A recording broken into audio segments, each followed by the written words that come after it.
E aí, seus geeks, tudo certo? Eu sou o Marcos Veloso e vamos para mais um Falar Morgulhos, dessa vez sobre o quinto e temido episódio de O Cavaleiro do Sete Anos. Temido para quem já sabia o que acontece, né? Porque são aqueles momentos que a gente sabe que vão chegar, mas a gente não quer que chegue. E para bater esse papo comigo está ela, Viti Cunha, de novo. E aí, Viti? Oi, gente! Meu Deus, que prazer estar presente com vocês aqui para um momento da história. Porque, nossa, que episódio impactante, né, Marcos? Meu Deus. Nossa, É um episódio. Eu falei, a gente já vinha falando aqui, né? Do Baylor sem dar spoiler de nada, mas assim, cada cena dele doía mais. Sabe? Aquela dor que vai crescendo, vai. Puta, e aí quando chega. Mano, pior que quando chegou o momento, o meu irmão não tinha essa informação do livro, por exemplo. Quando ele olha, a gente vai voltar nisso, vamos voltar para o começo do episódio, mas só um. Quando ele olhou o Baylor falando, foi o meu irmão, ele é forte, ele deu risada, completamente descontraído, era uma vibe meio casamento vermelho ali. Ele tá vendo o Baylor de pé conversando com os caras, tá ligado? E eu assim, caralho, e eu já tava assim do lado dele assim, ó, tipo, mano do céu, ai, caralho. Mas é isso, né? É por isso que cara. Game of Thrones é Game of Thrones, por isso que esse universo é dessa forma, porque coisas assim acontecem, né? A vida é amarga. O George maceta a gente cada vez de diferentes maneiras, mas ele sempre está comunicando as coisas do mesmo jeito. Se você acha que isso aqui é final feliz, que a galera, né, tipo, que as coisas vão dar certo, quando você vê, a vida te dá uma rasteira, né? Por mais que pessoas boas e pessoas ruins, é a mesma regra para os dois, não é só porque uma pessoa, né, é ruim que ela vai sofrer as consequências, pessoas boas também vão sofrer. Eu também vi ao vivo, a minha mãe estava junto comigo assistindo, ela se acabou de chorar.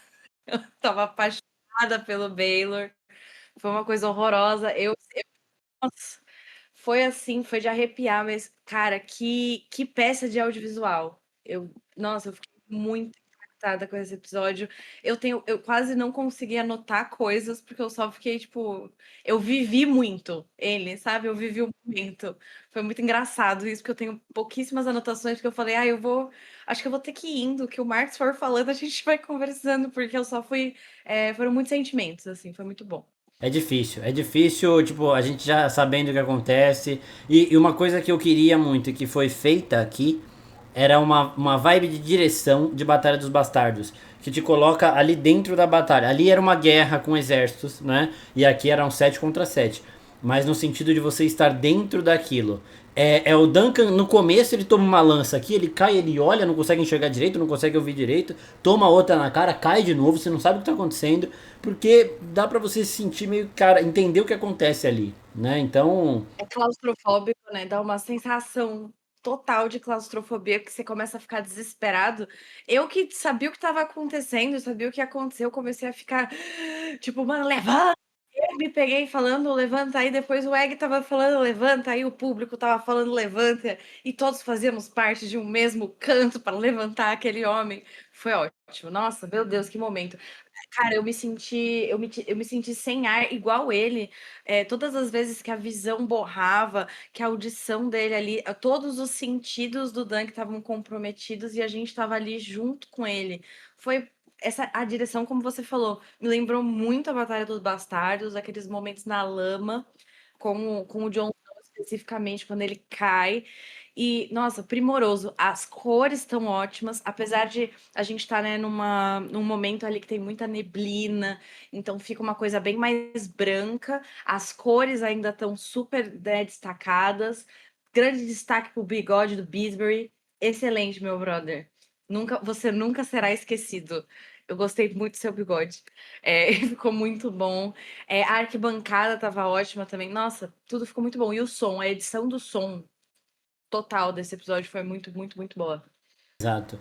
E aí, então, a gente indo do começo do episódio, em nome da mãe, né? Como você já tinha dito lá, porque a mãe era a única que faltava dos 7. E aqui a gente tem um episódio em nome dela e a gente tem diversos momentos onde mães são citadas. E o primeiro deles já é logo na conversa do grupo ali. Quando o Baylor tá falando com eles, tipo, ó. A guarda real deixa comigo, cuidem dos seus cavalos, eles vão vir pra matar. Aí alguém fala, ah, a gente também vai, não sei o que. E aí o Lionel olha pra ele e fala: Você era o favorito da mamãe, né? Que pena, porque os favoritos da mamãe nunca lutam com tanta ferocidade. E aí, tem muito de tudo que a gente viu até agora na relação dele com o Maker, né? Primeiro, quando eles chegam, a apresentação. Baelor Targaryen, príncipe de Pedra do Dragão, príncipe herdeiro do Trono de Ferro, bababá, bababá, babá, e o seu irmão Mão do Maker. rei. E o seu E seu irmão irmão. Maker. E aí tem a música também. A gente falando lá da música que o Egg canta da Rebelião Blackfire, como você mesmo disse, o Maker e o Baelor eles foram uma dupla crucial para a vitória dos Targaryen nessa batalha. Só que o Maker até teve uma participação maior do que a do Baelor. Não quer dizer que o Baelor não é um herói de guerra, porque ele também é. Mas a música exalta muito mais o Baelor, como se o Maker não tivesse feito nada. Então, essas situações ao longo do tempo, o Baelor realmente é o queridinho da mamãe. Ele sempre cresceu com os holofotes nele, porque ele era o herdeiro do trono, enquanto os outros irmãos dele só iam junto, seguindo o caminho. Isso deixa assim o Maker com um pouco de, né, eu tenho que me provar mais do que o meu irmão. E quando coloca um contra o outro, é claro que eles não estavam ali para se matar. O Maker não aproveitou a chance para matar o irmão, para tirar alguém da linha de sucessão. Não foi isso, mas quando você coloca um contra o outro, o Maker tem um sentimento de ter algo mostrado. Tudo bem que nessa situação ele só tava pensando no filho dele. E aí foi bem legal também mostrar a cena dele berrando: Meu filho, meu filho, meu filho. Ai, Muito, então, foi, eu foi acho muito bom. a gente falou sobre isso no episódio passado, de que eu acho que seria uma concepção errada das pessoas sobre o Maker achar que ele tem só raiva do Aerion, tipo, ai, porque é um filho, né, um pirralho que eu tenho aqui. Não, ele reconhece que o filho dele é difícil, mas é um amor de pai. Ele tem ali um amor que talvez até seja esse reflexo de talvez uma ausência que a mãe dele tenha tido com ele. Ele casou por amor, graças a Deus. Ele é muito apaixonado pela esposa dele, todo mundo sabe disso na história. E ele tem esse amor pelos filhos dele também. Ele tá ali para dar vida para eles. E essa intensidade dele de chamar meu menino, tipo, ele é claramente um adulto, tipo, mas ele é o menino dele para ele, o my boy, ele sentindo a dor ali do filho dele desesperado. Isso mostra muito mais camadas desse personagem do Maker do que os livros, né? O que a gente tem de informação dele, tanto nos livros quanto naquele livro do Mundo do Gelo e Fogo que a gente tem descrições muito breves dos acontecimentos das pessoas ali daquela época. Às vezes a gente tem uma descrição de uma pessoa com uma linha. E aqui a gente tem uma oportunidade de aprofundamento. E o Maker é um personagem interessantíssimo. Eu espero não, eu tô projetando que o episódio que vem vai ter um momento muito importante ali pro ator, um momento muito bastante destaque. A gente viu um pouquinho disso no trailer, em que, né, ele vai ter ali um momento momentos emocionantes, momentos de diálogo importantes. E eu não tinha me ligado. Lembra daquele filme da Branca de Neve com a Kirsten Stewart? Que tem a Charlize Theron. Ele é o irmão esquisito da rainha. Sabe que tem aquele rolê meio incestuoso? Ele sempre foi um Targaryen. No fundo, ele sempre foi um Targaryen. Porque também rolava uma vibe meio incestuosa com a irmã dele lá. E eu não tinha me tocado. Ele é um ator fantástico. Muito bom É mesmo. muito bom. E assim, ele é casado com a Diana Dane, que pra quem conhece É, Game of Thrones é da casa de Sir Arthur Dane, que anos depois viria a ser um dos maiores membros da Guarda Real, um dos maiores porque até não, né? Duncan Walton, por exemplo, tem mais páginas que ele, a gente já falou disso aqui. E só uma coisa que eu quero falar também do ator do Maker, que ele deu uma entrevista falando sobre essa situação dele com o Baelor, que se eu não falar agora eu vou esquecer. Né, que ele falou: eu acho que exploramos versões diferentes da culpabilidade. A gente sabe que foi acidente, mas assim, ser um acidente total ou dele ter alguma intenção no fundo de matar o irmão, e foi muito interessante experimentar e discutir isso, porque essa culpa às vezes pode ficar meio contida por conta da constatação de que isso deixa ele mais perto do trono, que é algo que ele também quer. Mas assim, realmente aconteceu, tá? Não foi de caso pensado. Se ele tivesse que escolher entre chegar mais perto do trono e ter o irmão vivo, ele escolheria ter o irmão vivo. Obviamente, aqui não é uma relação Aemond-Aegon II. Se fosse o Aemond com o Aegon II, o Aemond mataria o Aegon para chegar mais perto do trono, tanto que ele tentou fazer isso com a Rhaenys ali. Ele já tava, em House of the Dragon, para quem não lembra, depois que a Rhaenys arregaçou o Sunfire lá, e o Aemond depois lidou com ela, ele pousa Vhagar onde o Aegon tava e tira a espada pra matar o Aegon, pra ficar mais perto do trono. Aquilo é outra situação, é outra relação de irmãos ali. Só que o Criston Cole chegou e aí ele falou: não, tava vendo aqui que tava tudo bem. Mas realmente é muito difícil a situação e esse começo de episódio é um começo legal, né? Porque é aquele negócio que você até falou que queria ter visto, que queria ver no episódio dele falando em relação à guarda real e o Robin Weasley falando. Mas será que isso daí é uma... A honra permite? Aí vamos deixar os deuses decidirem. E os deuses decidiram, né? E uma outra coisa legal que eu quero que você comente também é que na apresentação da batalha, que tem uma serva ali da Fé do Sete falando, é dito no final que a morte sustente a vida. Né? E aí é aquela parada como se fosse, tipo, alguma coisa cai pra outra crescer. Né? E o que aconteceu com o Baylor no final do episódio vai mudar pra sempre a trajetória e as motivações do Duncan também, né? Então, tem é um detalhezinho ali pequeno que também quer dizer muita coisa. É sempre um grande dominó com os Targaryen. Eu acho que a coisa mais interessante do George ter escrito todas essas gerações de Targaryens é que, né, tanto lá na época da Dança dos Dragões, a gente sente frustração, fala, meu Deus, por que que as coisas aconteceram desse jeito? Sei lá, vão pra terapia, etc, etc.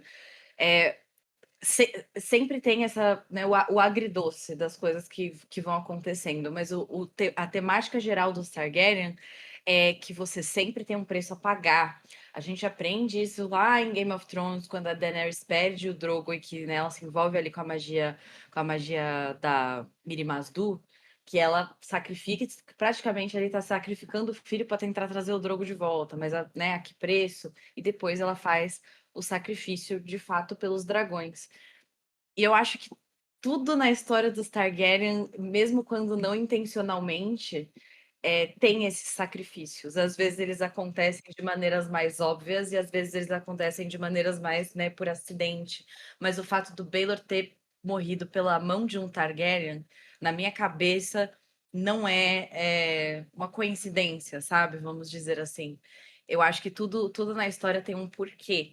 Isso não é um spoiler de nada, gente. Tipo, a gente sabe que os Targaryen vão acabar em algum momento, porque sobra só a Daenerys, né? Quando a gente tá em Game of Thrones. Então tem grandes acontecimentos ainda para acontecer. A gente acha que eles vão ser abordados, né, durante essas temporadas de Cavaleiro dos Sete Reinos, mas eu deixo meu ponto aqui de que eu acho sim que esse momento ele é, de certa forma, uma espécie de sacrifício para um momento mais para frente. Eu acho que é meio que isso. Essa é a minha análise. E assim também, uma outra coisa do Maker que é legal em relação ao Aerion é que a gente vê a relação dele quando o Aerion estava em segurança, mostrando desgosto, mostrando estar extremamente desconfortável com o quão covarde o filho é. É isso que é um pai realmente, né? Um bom parente, né? Quando você tá com o teu filho ali do seu lado, mano, você mete o pau nele, você bate nele, você fica puto com ele, mas quando ele tá em perigo, você esquece todo o ressentimento que você tem por alguma situação e fica desesperado pra salvar. Então eu achei muito bonito. E isso que você falou também do sacrifício, é muito interessante da gente ver os Targaryen, a história dos Targaryen, porque eles são os culpados pelos maiores problemas que eles próprios têm. Né? Foi a única família que sobrou de Valíria e eles fazem questão de se atrapalhar a todo momento. Então, quando a gente tava em House of the Dragon, é falado, né? Nunca se teve tantos dragões assim quanto agora. 100 anos depois não tem dragão nenhum. E você falou em um dos episódios passados aqui, a linha de sucessão tá preenchidinha, cara. Tem 5 aqui, depois tem mais 5 ali, depois tem mais uma caralhada aqui, e aí do nada tem só a Daenerys daqui 100 anos. Tá ligado? Então, tipo, a capacidade deles de fazer merda com eles próprios, assim, é um negócio surreal também de se apreciar, né? Porque realmente, tem muito disso, né? Os Targaryen, eles têm essa relação de grandeza, tragédia, tudo Poder. mais. Exato. A Rhaenyra mesmo, a Rhaenyra pelo Trono de Ferro, perdeu o filho, o Lucerys já foi. Não vai falar o que vai acontecer depois, porque daqui a pouco chega aí também, no meio do ano tá aí. Mas é tragédia atrás de tragédia, com o Aegon também. O Aegon já perdeu um filho lá também. Então, assim, eles estão lá nessa batalha deles que já virou uma bola de neve gigante e eles vão se enfraquecendo. Falta, sabe, falta um boleto pra pagar aí, um problema maior pra eles se juntarem. Porque se ficar só eles ali, vai dar merda, mano. Mas pior que eu acho que é isso. Eu acho que as primeiras gerações dos Targaryens, enquanto eles tinham inimigos maiores, né, até o Jaehaerys ali, é por isso que meio que tava tudo bem. Aconteceu o Maegor, mas assim, entre aspas, eles tinham outros problemas. Aí quando eles ficam sentem quem atacar, eles atacam eles mesmos. O problema vai pra dentro, é uma coisa impressionante. E eu acho muito interessante que como eu tava reassistindo a primeira temporada de House of the Dragon na semana passada. Eu esqueci de como eu gosto. A segunda temporada tem problemas? Sim, ela tem problemas. Mas a primeira temporada ela tem coisas muito boas que eu gosto, tipo, de verdade. Mas uma das coisas que eu mais gosto é a introdução, quando tem a fala da Rhaenyra explicando ali o que estava acontecendo no reinado do Jaehaerys e por que que ele resolveu fazer o Conselho de 101. E é justamente pelo ponto de que ele tinha essa certeza. Ele tem essa frase logo no prólogo lá, sei lá o que, do episódio, quando tem aquela parte de texto. A única coisa que pode destruir a Casa do Dragão é ela mesma. Tã! Cá estamos novamente, galera.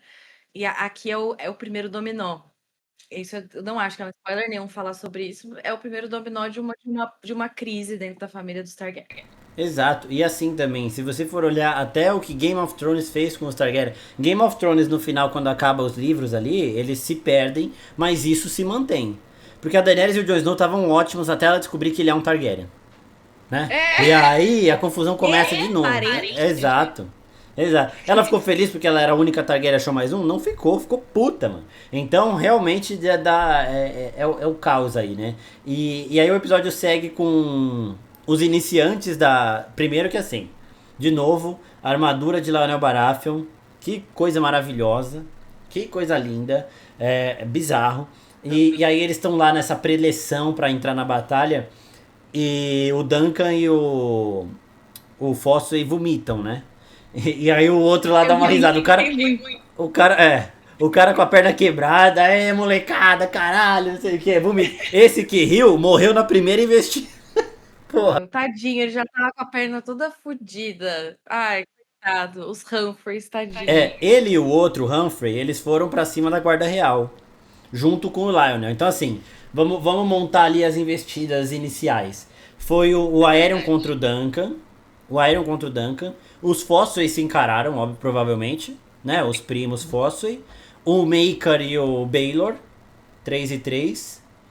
Aí. O Daron deve ter O pegado Lionel. o Riesling, né? O Robin Riesling. Sim, foi o Porque eles Weasley. estavam na ponta, né?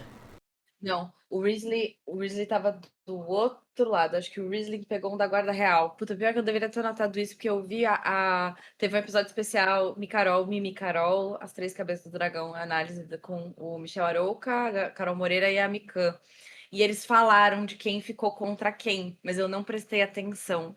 Eu sei, os fósseis você tá certíssimo. A gente sabe do Duncan e do Aerion e dos fósseis, isso eu tenho certeza absoluta. Eu queria ter visto o Daeron cair. Posso começar falando isso.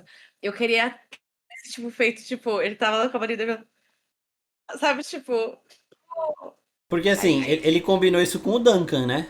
Só que quem foi pra cima dele, se não foi o Riesling, foi o Lionel. Se o Riesling e os dois Humphrey foram pra investida contra a Guarda Real, os Humphrey foram porque eles morreram. O Daron não ia matar ninguém na primeira investida. Os dois Humphrey foram pra cima da Guarda Real porque eles morreram. Então, ou o Robin Riesling sobrou pra ir pra cima do Daron, ou sobrou o Lionel Baratheon. O Lionel poderia sim dar uma ajudinha no Daron ali pra ele cair, faria sentido. vamos fazer como é que chama?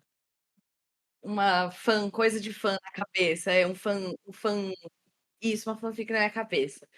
Eles eram parceiros de bebedeira, o Lionel e o Daron.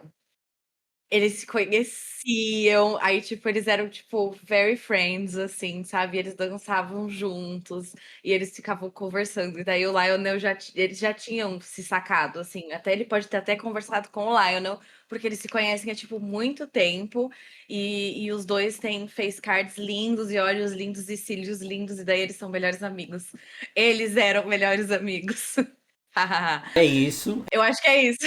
É, a Vou ficar única com isso coisa, na minha a cabeça. única coisa que sobraria é um guarda real e o Daron, o Lionel e o Robin Riesling. Então, se você falou que o Riesling não foi pra cima do Daron, ele foi pra um guarda real e o Lionel foi pra cima do Daron. Eu acho só pelo perfil do Riesling, de que ele é tipo, porra loucaça, sabe? Tipo, uma coisa assim. Eu tô com isso na minha cabeça só por causa disso, porque eu acho que ele ia querer se meter com alguém grande. É, porque ó, eu tenho a foto aqui. Então, ó, no meio tá o Baylor, aí do lado tá o Duncan e do outro lado tá o Lionel. Então é de se pensar que no meio estaria o Maker, de um lado estaria o Aerion e do outro o Daryl. Então o Lionel pegou o Maker de Não, primeira, foi isso? não, não, não. Não? O Baylor pegou o Maker, talvez, né? Deixa eu ver se eu tenho foto, se eu acho foto deles aqui também, do outro lado. Ah, enquanto a gente está procurando aqui um comentário, amei o que a gente conseguiu ver da armadura do Daeron. É igualzinho à descrição do livro, que tem a pluma, ele usa uma pluma verde no capacete dele. Sei por quê, não sei por quê, mas é muito fofo. Eu achei que ficou uma graça nele. E ele tá com aquela cara de desesperado, assim, tipo. Nossa senhora, e foi assim, a 1 segundo de câmera e ele conseguiu passar ali essa. Nossa senhora, sabe? Tipo, que bosta, onde foi que eu me meti? E eu queria que tivesse mostrado ele já gritando, né? Também ele teria que remover a acusação dele. No livro, a gente tem esses dois momentos acontecendo no meio da baderna. Tem o da Aeron, tipo, admitindo logo no começo, assim, eu não lembro se ele fala, tipo, não foi isso que aconteceu, eu menti, ou a mesma coisa que o Aerion acaba falando, que em vez de ele falar que ele se rende, ele fala que ele retira a acusação Eu dele. acho que ele acaba assumindo mesmo, que mentiu. Ó, vamos lá, achei aqui. Achei aqui uma que dá pra ter uma noção, né? Então, ó, o Daron tá do lado do Fossway. E o outro Fossway tá do lado do Robin Riesling. Ou seja, se cataram. Robin Riesling e Daron. É... Aí os Fossways se pegaram. E aí depois era um guarda real contra o Lionel Baratheon. Aí depois estava o Maker. O Maker então pegou o Baylor. Aí depois o Aerion. E aí sobra dois guarda real contra os dois Humphrey.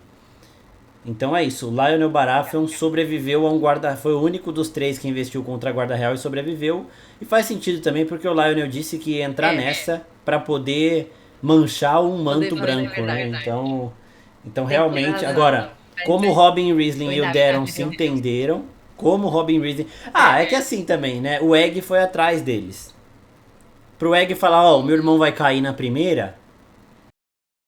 Bom, como foi o Egg que conheceu o Sir Riesling logo né, no outro episódio, pode ser mesmo que ele tenha, tipo, sido na moral com ele, né? Ou quando vinha assim no charge, né? O primeiro charge é com as lanças, o Darren pode ter feito só, tipo, tã, tipo, caído do cavalo, e daí, aí, sabe, eu gostaria de ter visto isso. Ia ser bom. Mas beleza, ai, cara, todo o inicial ali é muito foda. Eu, quando entra no flashback, o baque do flashback eu achei muito bom. Tipo, é como se a vida do Dunk tivesse, tipo, quando ele tivesse, tipo, estou prestes a morrer, minha vida está passando pelos meus olhos. Eu achei ele longo, eu achei ele longo, mas eu entendi, porque me deu a sensação de claustrofobia enquanto eu estava no flashback, porque eu comecei a entrar em pânico, assim, sabe? Do tipo, meu Deus, tá muito longo. Como é que vai voltar pra batalha? Tipo, bora, mano. Então, tipo, eu prestei atenção, tipo, eu achei que foi muito bem montado.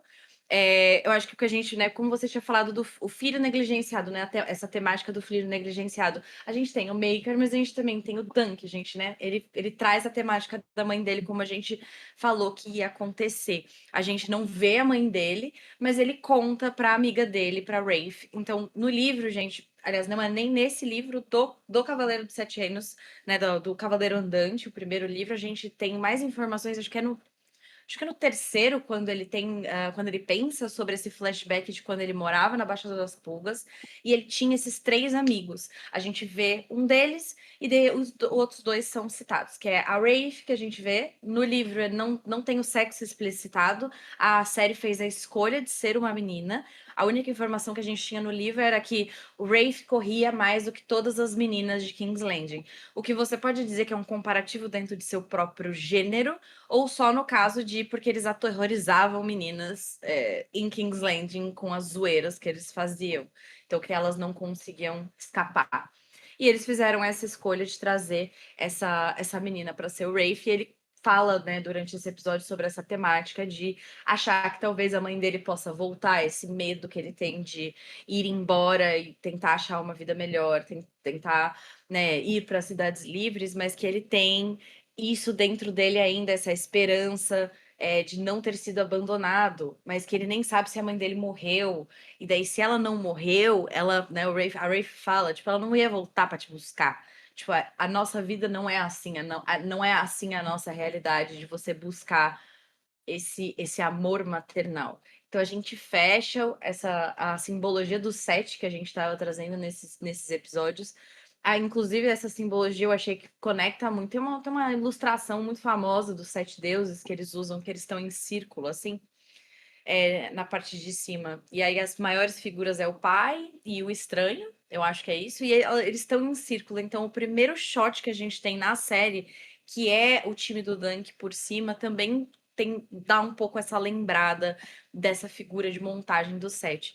Então, essa ausência da figura da mãe, e também durante essa história, essa aceitação, né, que vem pro Dunk de que ela não vai voltar, mas ao mesmo tempo ele fica com essa vontade de preencher esse lugar. Então, na primeira oportunidade que ele tem ali de preencher esse lugar maternal, ele, por mais que não seja uma mãe, por mais que não seja uma mulher, ele coloca o Sir Arlo nesse local, ou até para tipo meio que afogar esses pensamentos dele, né, de se ocupar para poder sair dali. E que você achou assim dessa figura do Rafe? Eu tenho aquele comentário para fazer sobre essas três pessoas aí, como a gente já tem essa pessoa morta, tem uma teoria dos livros que já pode ser eliminada, pelo menos dentro do universo das séries. Mas o que você achou desse flashback, Marcos? De sempre, assim. E eu achei legal começar na Rebelião Blackfire, né? Porque eles têm alguns dizeres ali bem interessantes. O primeiro, da própria Riff. A Riff, pra quem assiste outras séries da HBO reconheceu, ela tá em Duna Profecia. É a menina que morre e renasce lá. Então, só pra quem já tava reconhecendo esse rosto e assistiu a série. E aí eles estão lá pegando os corpos de uma pessoa com uma roupa amarela ali e tinha uma bandeira Lannister atrás, tem alguns detalhes disso daí. Depois passa uma pessoa com um brasão de cabra dentro de uma taça, que é da casa Stokeworth, isso. E é legal o que ela fala, né? Ele fala, ó, a guerra acabou, a gente pode ficar de boa. E ela, a guerra não acaba. Tipo assim, tem pessoas que conseguiram sobreviver, basicamente o que ela tá falando, que vão voltar atrás de vingança e vai ter treta de novo. Então a gente tem que aproveitar essa calmaria para ir embora daqui. E é exatamente isso que acontece desde sempre, né? Não mataram todos os Blackfire. O Daemon Blackfire morreu, os dois herdeiros dele morreram na guerra. Mas é isso. E assim também, né? Falando em mortes anticlimáticas, os três morreram com flecha no meio da batalha. E aí você vai tipo, caralho. E eu espero que eles mostrem essa série, que tem a Rebelião Blackfire, e que eles consigam, diferente do que eles não conseguiram fazer isso em House of the Dragon, de colocar motivações plausíveis dos dois lados. Eu acho improvável. Eu acho que assim, você já começa torcendo pros Targaryen contra os Blackfire. Lendo, assistindo, eu acho que os Blackfire, sim, eles são os vilões, eles são tidos como vilões. Se você coloca, sei lá, dá pra dar um jeito de deixar essa parada mais polarizada, assim. E aí seria legal de ver esses três morrendo dessa forma com flecha no campo de batalha. Até porque o Brynden Rivers não é um personagem tão difícil de você antagonizá-lo, né? De você transformar ele num vilão ali. Mas eu gostaria realmente que eles entregassem esse conflito. Eu não sei se eles tentaram fazer isso em House of the Dragon, mas se tentaram foi muito mal feito, porque Olha, tem gente que torce pelos verdes, viu, Marcos? É uma coisa muito doida, mas pior que tem gente que torce. Eu acho que quando a gente estava fazendo a análise da segunda temporada, especialmente, na primeira temporada eu achei muito mais forte, eu me senti muito mais mexida com a primeira temporada em termos de. Eu fiquei com dó da Alicent. Eu me peguei tendo dó da Alicent, eu falei, ai. Que isso? Para, Vitória. Então eu acho que eles fizeram até um bom trabalho de, tipo, dar o como é que é nos julgamentos dos Estados Unidos, quando tem aquele negócio do reasonable doubt, que é, tipo, quando você não sabe da coisa, você pode negar porque você não teve esse conhecimento, né, tipo, se existe uma dúvida de que isso aconteceu, a dúvida é a absolução, né, vamos dizer assim. E eu acho que eles trabalharam bem isso em House of the Dragon na primeira temporada, de dar essas outras camadas para Alicent. Acredito eu que eles conseguiriam fazer uma coisa muito interessante com um personagem tão foda quanto o Brynden Rivers foi. Eu acho que a beleza do personagem dele é ele ser uma pessoa necessária, mas não fácil. Eu acho que ele é muito. Na minha cabeça, o Brynden Rivers ele é a Visenya. Sabe, tipo, eu acho que a Visenya, se algum dia ela for adaptada, eu acho que eles vão ter uma vibe muito parecida de que ela teve que fazer coisas muito difíceis e questionáveis para um bem maior, tipo, na cabeça dela, sabe? Uma coisa meio assim. Eu acho que eles fariam um bom trabalho com ele, mas o negócio dos Blackfires é que até que eu não acho que eles, tipo, assim, eu não vejo eles como grandes vilões. Porque na cabeça deles, o que a gente sabe da história é que existe um questionamento se o Baylor é legítimo. Não era tinha esse papo de ele ser o Daeron, desculpa. O Baylor é de agora, gente, desculpa. O Daeron, o pai do Baylor. Existe um papo se ele não seria filho do rei, entendeu? Então, que na verdade a base toda são dois ilegítimos brigando pela mesma coisa. E se são dois ilegítimos, quem nasceu primeiro é o mais legítimo. É meio que isso. E que no caso seria o Daemon. E daí eu acho que a base todas dos Blackfire é meio que isso. Polarizar as coisas. Se você tem de um lado o Viserys, pai da Rhaenyra, e do outro lado o Daemon Targaryen, o tio da Rhaenyra. Porque basicamente o Daemon Blackfire e o Daeron II, eles são isso, É né? verdade. Eles não começam. Eu não lembro direito se eles começam como se odiando ou não, mas eu acho que não é. Eu acho que não. Não é dessa forma. O Damon, inclusive, ele tem uma vontade inicial de estar junto ali com o meio-irmão dele e tudo mais. Só que é muito. Essa tem que ser a vibe. E eu acho. E essa é a vibe que eles passam inicialmente. E aí, quando você coloca o Daemon contra o Viserys, pensando nos personagens de House of the Dragon, é muito mais fácil você ter torcida dividida, porque o Sim. Viserys, ele é o legítimo da linhagem lá, só que o Daemon é o fodão que todo mundo ama. Na Rebelião Blackfire tem que ser feito dessa forma, pra gente ver se vai rolar essa polarização aí. E aí eu Uma acho que ia das ser muito grandes. foda.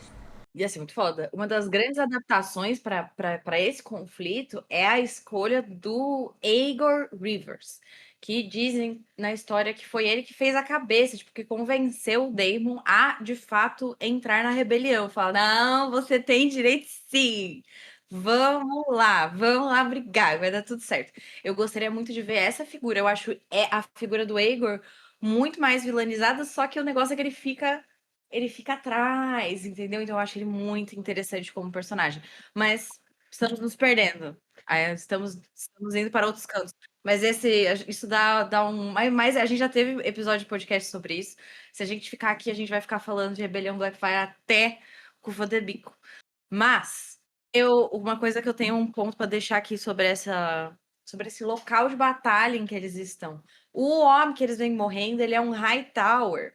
Ele tem o brasão dos Hightower bordado no peito, tem a torrezinha dos Hightower, dá para enxergar, e tem as coisas dos Lannisters, tipo assim, na batalha. Que nem os vermelhos dos Lannister é bem fácil da gente ver, além da gente ter visto o Stokeworth morto ali no Pangaré.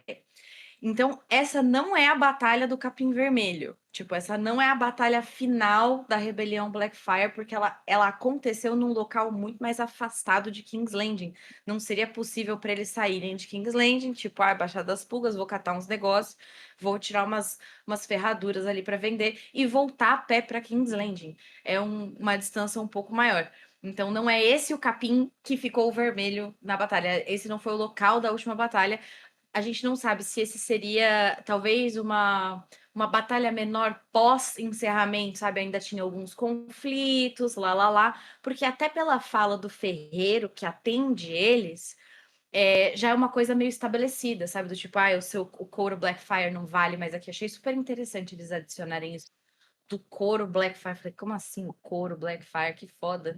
E era meio vermelho, porque eles têm. Os Blackfire têm as cores invertidas. Então, se os Targaryen, a base deles é preta com detalhes vermelhos, para os Blackfire é o contrário. Então, o couro era como se fosse um vinho, assim, sabe? Daí eles identificavam como couro Blackfire. Falei, coisa doida, maravilhosa.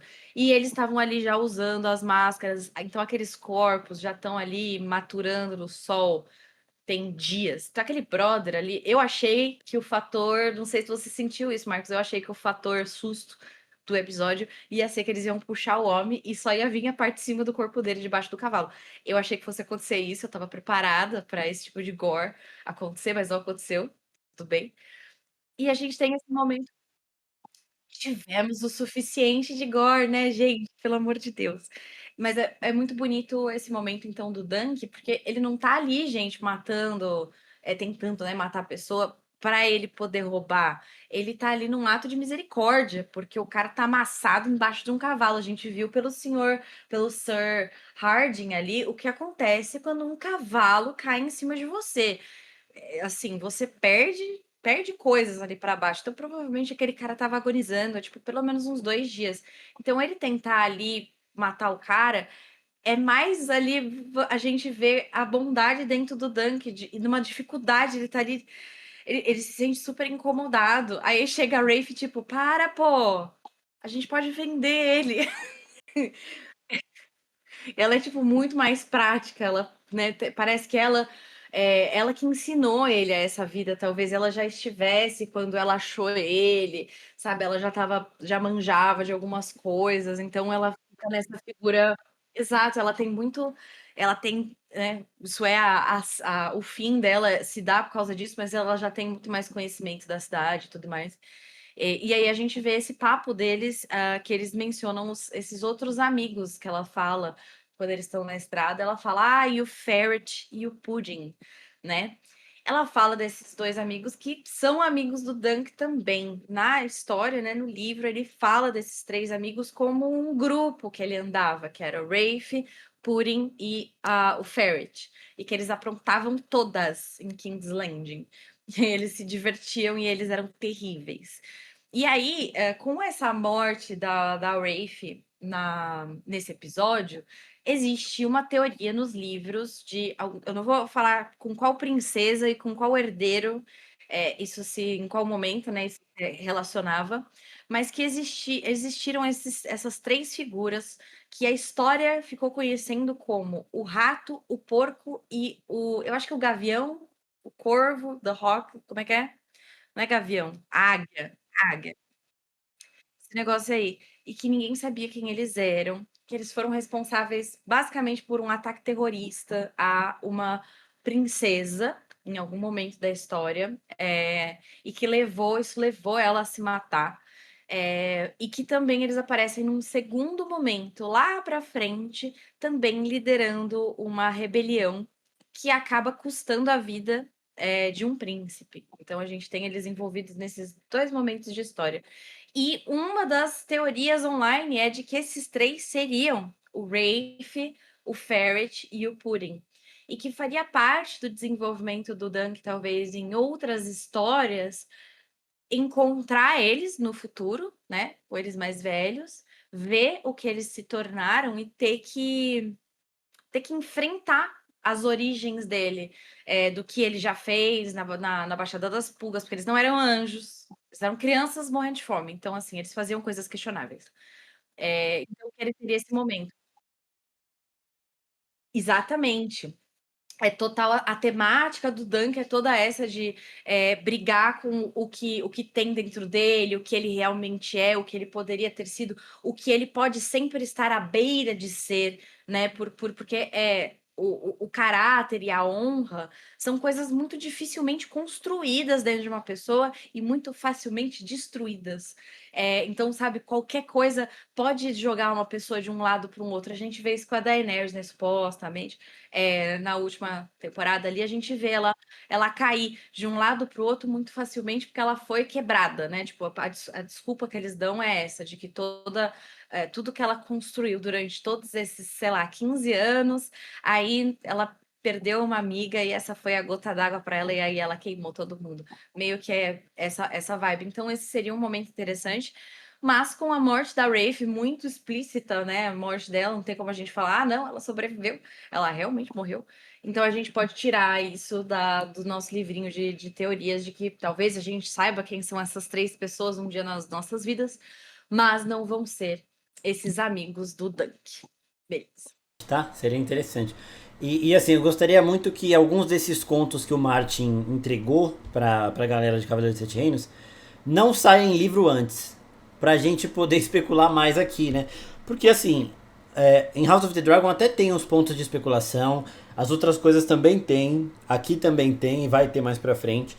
Porque o Martin escreve de ponto de vista de personagem. Então, assim, nada é fato. A gente ainda vai falar nesse episódio, talvez, de algumas entrevistas que os atores deram recentemente. E assim, como nada é fato, tudo é ponto de vista, as coisas não necessariamente aconteceram da forma com que aconteceram, né? E a gente tá vendo muito disso em House of the Dragon. Mas em Cavaleiro de Sete Reinos tem menos, porque é o ponto de vista do Duncan e a gente tá vendo o ponto de vista do Duncan. É o ponto de vista do Egg e a gente tá vendo o ponto de vista do Egg. Então não muda muito nesse sentido. Só que ele entregar alguns contos que não tem nos livros ainda seria interessante, tá? Eu gostaria de ver isso pra gente se colocar em uma outra posição, pelo menos uma vez aqui no Falar Morgulhos, né? Porque em Game of Thrones, quando eles começaram a viajar lá, a gente ainda não tinha o podcast. Mas eu gosto disso, eu gosto dessa parada, né? O Coro Blackfire não é bem-vindo aqui, não sei o que, leva essa merda pra lá. O outro cara falando, o dragão negro está morto. E assim, o dragão negro está morto não tem nada a ver com os negros da Rhaenyra, né? Isso. São outras. Ali os negros contra os verdes era uma situação, e aqui é o que a Vit falou. Os Blackfire adotaram o paralelo inverso do brasão dos Targaryen.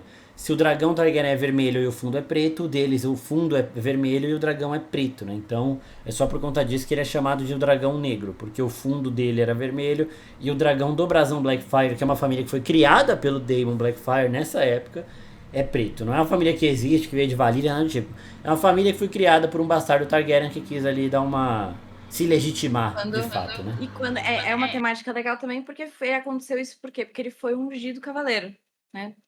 No que você é ungido cavaleiro, você pode criar a sua própria família. Você tem pode criar o seu próprio brasão, você pode criar sua própria linhagem para partir.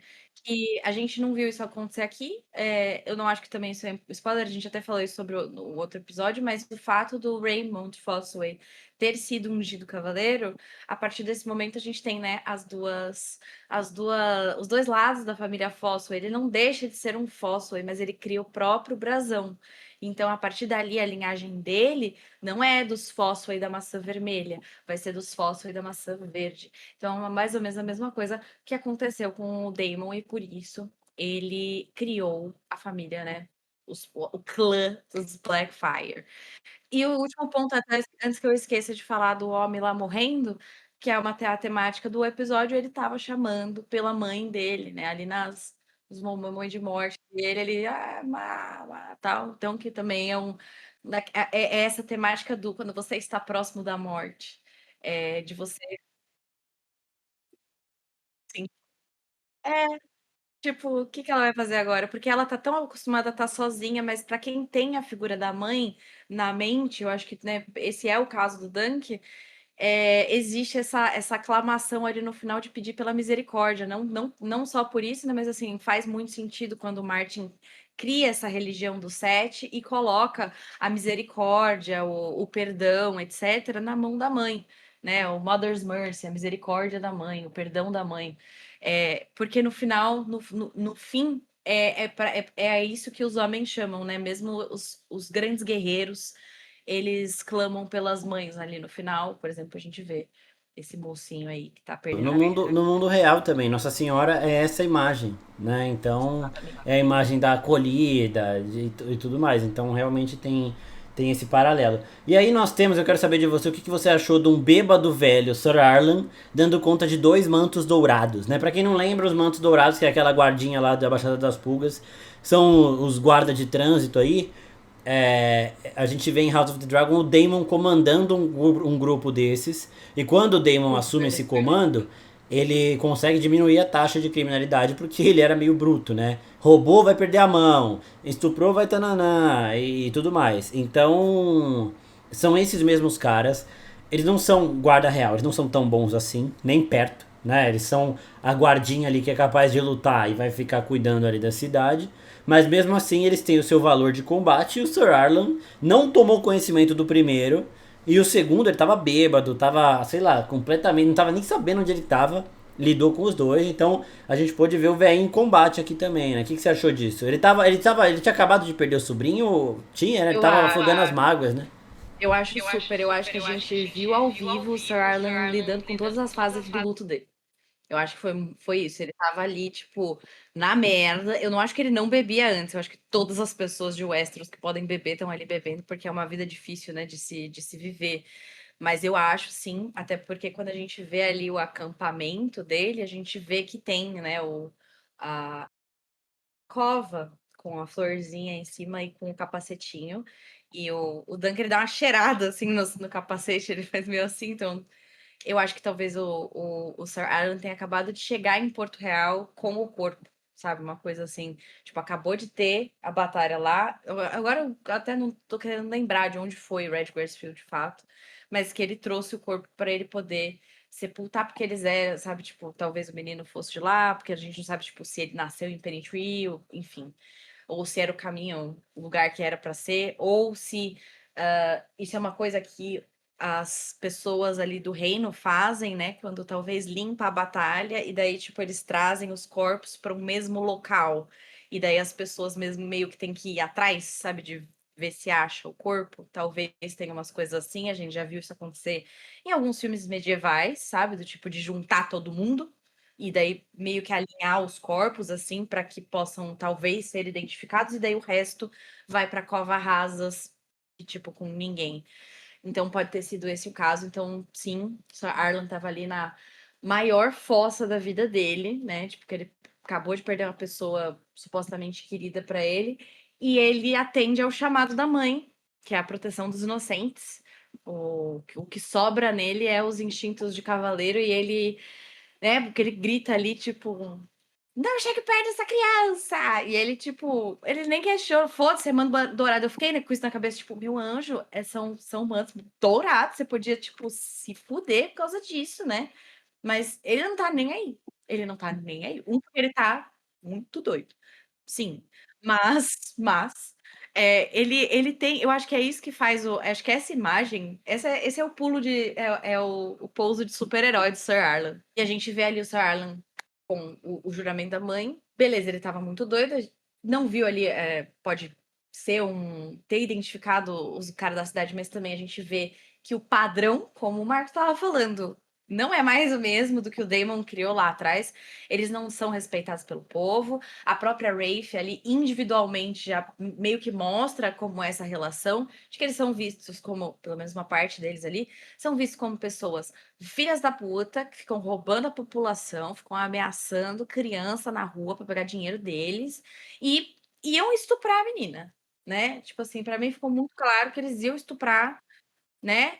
Então, assim, são pessoas muito ruins que estão ali com poder na guarda da cidade. E o Sir Arlan, tipo, vai ali ser cavaleiro. Então, esse é o momento de pouso de super-herói do Dunk. Eu acho que ele olha o Sir Arlan, tipo, fazer aquilo. Eu acho que ele teve muita sorte, porque teve uma hora que ele bate ali num negócio de fogo, aí voa cinzas, e só ajuda ele na batalha, sabe? Tipo, meio que aquela coisa meio os sete estavam do lado dele, né? Porque, sei lá como ele fez isso.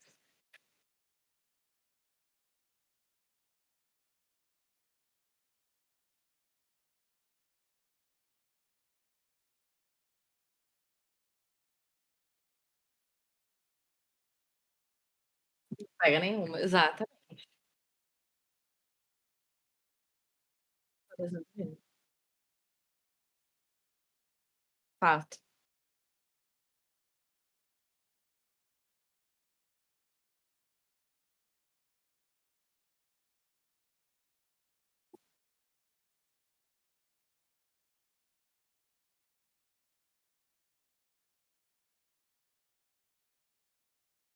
Esse cara é a Ice, sabe? É a Ice lá dos Estados Unidos. Um bando de bosta. Bando de bosta. Sim.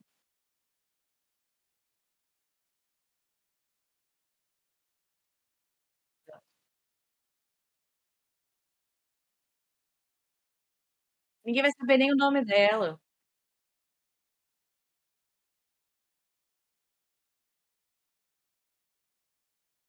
Pô, muito. E a gente vê um deles, né, o principal ali, que eu esqueci o nome, o cara que foi atrás da Rafe, né, porque ela roubou o frasco dele, é Alistair, isso. Ele não tem uma mão, aí eu deixei por interpretação, do tipo, será que quando ele era mais novo, ele era um ladrãozinho, igual a Rafe, e ele perdeu a mão, porque essa é meio que a regra estabelecida no reino, né, do tipo, aí ele perdeu a mão, e daí no e aí, tipo, no futuro ele virou guarda real e é meio que por isso que ele é muito sacado das coisas que essas crianças falam e fazem, porque ele meio que já foi uma delas. Só que isso pra mim torna ele uma pessoa pior ainda, porque, tipo, você já esteve nesse lugar e você sabe o quão difícil é, e sabe, tipo, e ainda assim você tá se aproveitando dessa situação. Pronto. Mas aí ele não tem essa mão dele. Eu achei uma escolha muito peculiar, assim, né? Porque, tipo, né? Por que mostrar isso? E aí a gente, né, vê ali o triste fim da Rafe. Quando ela pega ali a adaga dele, ela tem uma mãozinha bem rápida, ela acha que ela vai se safar de novo. E esse também é o mal dessas crianças, que elas sempre têm essa coisa de achar que tudo vai dar certo. E ela tem muito isso, e o Dunk não. O Dunk fica com medo. Ele falou lá: você não deveria ter roubado o frasco dele, não deveria mexer com ele. Ele é muito mais contido. Então, eu acho que ele teve mesmo um contato. Eu acho que quando ela já meio que nasceu na rua sozinha. E aí o Dunk teve esse momento ali com a mãe dele, enquanto eu acho que a Rafe não teve. E o fato dele ter tido isso da mãe dele, pela fala, o jeito que ele faz, é o que diferencia os dois, é o que deixa o Dunk ter mais medo, prestar mais atenção em certas coisas, ou duvidar de que certas coisas vão dar certo. Um pouco disso. E é triste a gente ver, por exemplo, ela, pô, sei lá quanto tempo demorou para ela guardar esse dinheiro para eles irem para cidades livres, para talvez eles terem uma vida melhor, para talvez eles saírem da pobreza. E aí quando é aquela coisa, né? Quando o pobre quando chega em algum lugar, o rico vai lá, rico ou, né, o pobre é um pouco menos pobre, né? Porque aquele cara que tá vendendo as passagens, ele com certeza não é rico nem nada disso, mas a partir do momento em que existe ali uma facilidade, entre aspas, de chegar num certo topo, o topo sobe, né? O topo dobra e o dinheiro ali que ela ficou guardando já não é mais suficiente. E como é o dobro, ela poderia ir sozinha, né? O que ela tá entregando ali era para duas passagens, ela pede duas passagens e ele fala, é o dobro. Então aquele dinheiro daria para uma passagem. Ela poderia até escolher ir sozinha. Eu achei que ela fosse deixar o Dunk. Naquela hora ali, quando eles acordam, eu achei que ela fosse sair primeiro, mas ela chama ele e ele para fazer carinho na cabra, porque isso é tão Dunk, né? Tipo, isso é tão ele. E aí, infelizmente, a gente, né, termina nisso, e aí agora a gente entra essa determinação que o Dunk fica com o Sir Arlan de ver todo o caminho dele. E a gente vê o Sir Arlan, né, cantando uma música ali. Antes de eu pegar a tradução, ô Marcos, se você quiser falar um pouco sobre essa cena aí que a gente tem do Sir Arlan e do Dunk indo, tipo, atrás dele, como se, tipo, tô aqui, hein? Não tô. Ninguém tá me vendo. Então ele, tipo assim, em nenhum momento mostra o Arlan falando, eu preciso de um escudeiro, vem comigo. Só mostra o Duncan seguindo ele. Eu achei legal também algumas semelhanças do Duncan com o Egg. A parada do capacete lá do Elmo. Ele pega o Elmo, ele pensa em colocar e ele não coloca. Quando ele encontra o Egg tá lá, com o Elmo dele em cima do cavalo e tudo mais. Ele dá uma bronca no Egg. Outra coisa que eu achei legal é ele nunca saber o que falar em determinados momentos. Então quando eles encontram o cara morto, a Rafe fala alguma coisa aí. Quando o nobre morre tem que falar alguma coisa. Ele, não sei o que dizer nesses momentos. E aí, quando ele foi ungir Engraçado, o né? Raimon, ele não sabia o que dizer. Quando o Sir Arlan morreu, ele não sabia o que dizer. Então, ele nunca sabe o que dizer, né? Achei legal também esse ponto. Mas ele tem E, muito no poderes e nesse último a Sabá. parada do Sir Arlan com ele, eu não prestei atenção em nada, porque eu tava indignado. Eu tava preocupado com o tempo do episódio. Falando, mano, tá legal, eles estão passeando aí. Ele, parecia uma hora que eles estavam subindo o ninho, estavam indo pra não sei onde. Mas eu quero ver a batalha. Eu não acredito que vocês vão acabar o episódio sem mostrar o final da batalha. Aí quando voltou, eu falei, ah, legal, então tudo bem, valorizei o flashback aí. Mas nessa. Eu achei, tipo assim, deu pra ver surpreendentemente, o Sir Alan chegou na idade que ele chegou, porque o cara se cortou dormindo, né? Nesse nível aí de loucura. O cara dorme com uma faca embaixo da barriga e ele se corta dormindo. Então, assim, é um cara que não toma cuidado com nada. Mas é um bom. Porque, assim, o que a gente lê do Duncan falando do passado dele colocava ele como um dos delinquentes, né?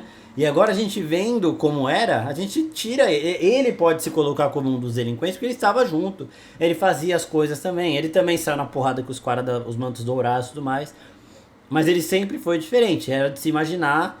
Tipo assim, a noção que eu tinha é que o Sir Arlan mudou ele. Mas o Sir Arlan não mudou ele. O Sir Arlan só ensinou um pouco mais, né? Ele sempre foi essa A pessoa. essência sempre, a essência sempre foi do Dunk, né? Ele sempre teve isso, o quem ele era muito certo dentro dele. Isso é muito interessante para a construção de personagem dele. E eu gosto do jeito que mostrou esse negócio do luto. Tipo, ele tá, né? A gente vê ele com raiva, a gente vê ele triste, a gente vê ele tentando afogar as mágoas, a gente vê ele, tipo, sabe, se acidentando. Tipo, ele passa. Eu acho que o corte ali é o que faz ele falar: Meu Deus, olha a merda que eu tô fazendo. E aí, aí nisso que ele olha, né, pra procurar, falando: Cadê aquele moleque que tava me seguindo? E aí ele vai lá e finalmente, né, estende a mão ali pro Dunk, depois do Dunk mostrar toda essa resiliência, que é uma característica, né, dele durante toda a batalha que a gente vê, é esse negócio, né, do você cai e você levanta. Você tem que levantar. É, isso é o que define o Dunk como homem, como cavaleiro e tudo mais. É, então vamos lá. Então, eu também não tinha entendido que era Dothraki. Eu fiquei falando pra minha mãe, eu falei, eu não sei que língua que esse homem tá cantando. Será que é alto valeriano? Não tenho a menor ideia. É, o fato de ser Dothraki pra mim é fantástico, porque eu fico, tipo, me questionando que vida que Sir Arlan viveu antes dele encontrar o Dunk, que ele aprendeu uma música em Dothraki. Do tipo, será que é por isso? É o negócio da paixão dele por cavalos, né? Porque eles têm os três cavalos e o Dunk ama muito os cavalos. Os Dothraki, né? Os deuses deles são relacionados, a cultura deles é relacionada aos cavalos. Uma coisa assim muito legal. É, e aí, quando depois eu vi a postagem do canal do Alt Chief X, Alt Chief X é um canal tem no Instagram, mas tem no YouTube também. Eles têm vídeos excelentes sobre Game of Thrones, se vocês quiserem interessados. E aí eles postaram no Instagram. É, repostaram, na verdade, porque foi postado pelo linguista do universo, né, de Game of Thrones, que é o David Day Patterson. E ele postou a tradução em inglês aí da música. Eu vou ir traduzindo em português para vocês da melhor maneira que eu conseguir, mas é uma música em Dothraki.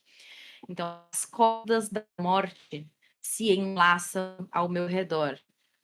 Homens sem deuses me fizeram ter medo. Essas cordas do inferno me restringem. A tristeza da morte me impede. Na minha dor, eu chamo por você, o grande garanhão, que é. Como eu posso dizer isso? Que merece ser venerado.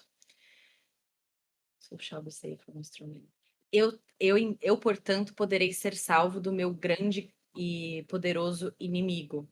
Bata, derrote eles e faça deles pequenos como poeira diante do vento. Eu vou jogar o mal para fora e a sujeira nas ruas. Coragem será a minha salvação e a misericórdia é a minha luz. Faça meus pés como Hindfit, não sei dizer, gente. Vou ficar devendo, não vou parar nesse minuto aqui para procurar. Hindfit. S fit. Eu acho que é tipo, é quando você bate no cavalo, na lateral do cavalo, pra fazer ele ir mais rápido. Eu acho que é isso. É tipo, faça meus pés irem mais rápido. Acho que o sentido da frase seria esse. Faça meus passos não tropeçarem. Me fortaleça com o seu poder e eu destruirei aqueles que me odeiam. Eu vou jogar o mal para fora. Aí ele repete, e a sujeira nas ruas, a coragem é minha salvação, a misericórdia é a minha luz. Então é uma busca de luto mesmo. É um tipo de pedir força para derrotar esse inimigo, mas que também fala como se o inimigo fosse a morte, como se tivesse essa questão do eu estou no meu fim. Então ele tá. Gente, se vocês assistirem essa cena de novo, é muito forte o jeito que o ator do Sir Alan grita as letras. Porque ele tá com dor, ele tá sofrendo, ele tá botando isso pra fora. Também o jeito que ele tá ao redor da fogueira também me lembra muito que a gente já viu dos Dothraki, né, Marcos? Assim, do que tipo, mostra em Game of Thrones, todos os rituais deles que são ao redor do fogo, ao redor da fogueira. Então é um momento em que o Sir Arlan tá despido, né, de todas as coisas, ele sente de verdade. Tenho certeza que, tipo assim, num futuro, se ele tivesse perdido o Dunk, ele teria sofrido muito. Eu fico pensando que o Sir Arlan também não demonstrava pro sobrinho dele, tipo, esse sentimento que ele tinha, essa dor que ele ia sentir da ausência dele, porque ele é um cara fechado e etc. A gente vê isso quando o Dunk fala dele e tudo mais. Mas ele sentiu muito. Ele sempre achou que ia primeiro também, né? Tipo, Ah, com certeza. ele nunca teve essa noção de que ele chegaria tão longe e a gente vê a displicência dele que mostra isso também, né? Sim, sim. Talvez essa vida, né, esses 13 anos que ele teve, só pra vocês entenderem, né, gente? A gente tá uns 13 anos no passado, que a batalha, o fim da primeira rebelião Blackfire foi 13 anos atrás. Talvez ele tenha passado esses últimos 13 anos sendo displicente em relação a ele mesmo com o Dunk, porque ele achava que ele tinha que morrer. Sabe? Tipo, que a próxima oportunidade, se me levar, me levou, porque eu preciso pagar por ter perdido o menino, pela morte do menino, porque foi minha culpa, sabe? Tipo, uma coisa meio assim. Porque o fato dele ter deixado aquele corte lá como se, sabe, ele é um cara experiente. Ele saberia que aquele corte, tipo, vai dar merda. Tanto quanto o Steely Pete, né? O Pete Diaz, que olha ali para as feridas do Dunk e fala, tipo, nossa, a gente vai ter que ferver óleo quente. Aí o Baelor aparece, vinho, senão você ia matar ele, né, moço? Apesar dele falar errados, tem algumas coisas que o povo sabe, né? Tipo, que olha para um machucado e fala: Nossa, tu vai perder o braço. Ou, tipo, não, vai dar para fazer alguma coisa, pode ser que você sobreviva. Então, eu acho que ele tinha isso, eu acho que ele só abraçou a morte mesmo. Essa música é muito sobre, né, abraçar a morte. Então, achei muito bonita essa escolha, eles terem criado essa música em Dothraki para esse momento, toda essa questão eu achei muito interessante. Eu gosto também, eu gosto de. Porque essa displicência dele pode ter começado no momento que ele vai pra cima de dois mantos dourados, por exemplo. Tá ligado? Eu já vi um moleque apanhando, já saiu, Quero tipo assim, se eu. morrer, Se eu morrer aqui também que quero se morrer. foda. Uhum, aham. Então. Eu acho que pode ter muito isso. E aí a gente acaba o flashback com o Duncan caído, ele vai lá pro Duncan. A primeira vez que a gente vê eles trocando uma palavra, ele olha o Duncan e fala, levante. E no que ele fala levante, o Duncan volta pro meio da batalha, né? O Duncan acorda, todo esmurrado, já levanta e já cai de novo, aí já tira o Elvis. Eu falei, caralho, tira essa porra logo, mano. Aí quando ele tirou, a gente já vai vendo ali toda a situação, o Egg de fora, desesperado, gritando. Os gritos do Egg nesse episódio são muito bons, né? O Wade lá, tipo, quando o Duncan já tá levantado, e os outros berros que ele vai dando, o ator também foi, tipo assim, acho que olharam pra ele e falaram, você tem que odiar muito o Aerion, tá? Você tem que odiar muito ele. E ele tava odiando mesmo ali, tá? Tipo, caralho, vai, levanta, avança, não sei o que, acerta ele, vai. Mano, vibrando real, assim, né? Vamos falar. Se o Aerion tivesse matado o Dunk, o Egg ia matar ele enquanto ele dorme. Eu não tenho dúvida. Tipo, ele ia. Eu só. Ah, tenho certeza. Ele ia ficar muito bravo. Muito bravo. Inclusive, eu não tinha prestado atenção nisso. Alguém falou isso, né? Eu vi algum tweet de que quando o Dunk começa a batalha e ele não sai do lugar, né? Ele fica tipo, ai meu Deus do céu, todo mundo vai. E aí o Trovão que vai pra frente no livro, ele fala assim: ainda bem que o Trovão sabia o que ele estava fazendo, porque ele foi. E essa é a perspectiva do Dunk, certo? E aí na série a gente tem o Egg gritando: vai, vai. Só que o Dunk não sabe de que o Egg estava treinando com o Thunder, com o Trovão, justamente para essas frases, para ele correr. Então quem fez ele sair do lugar, na verdade, foi o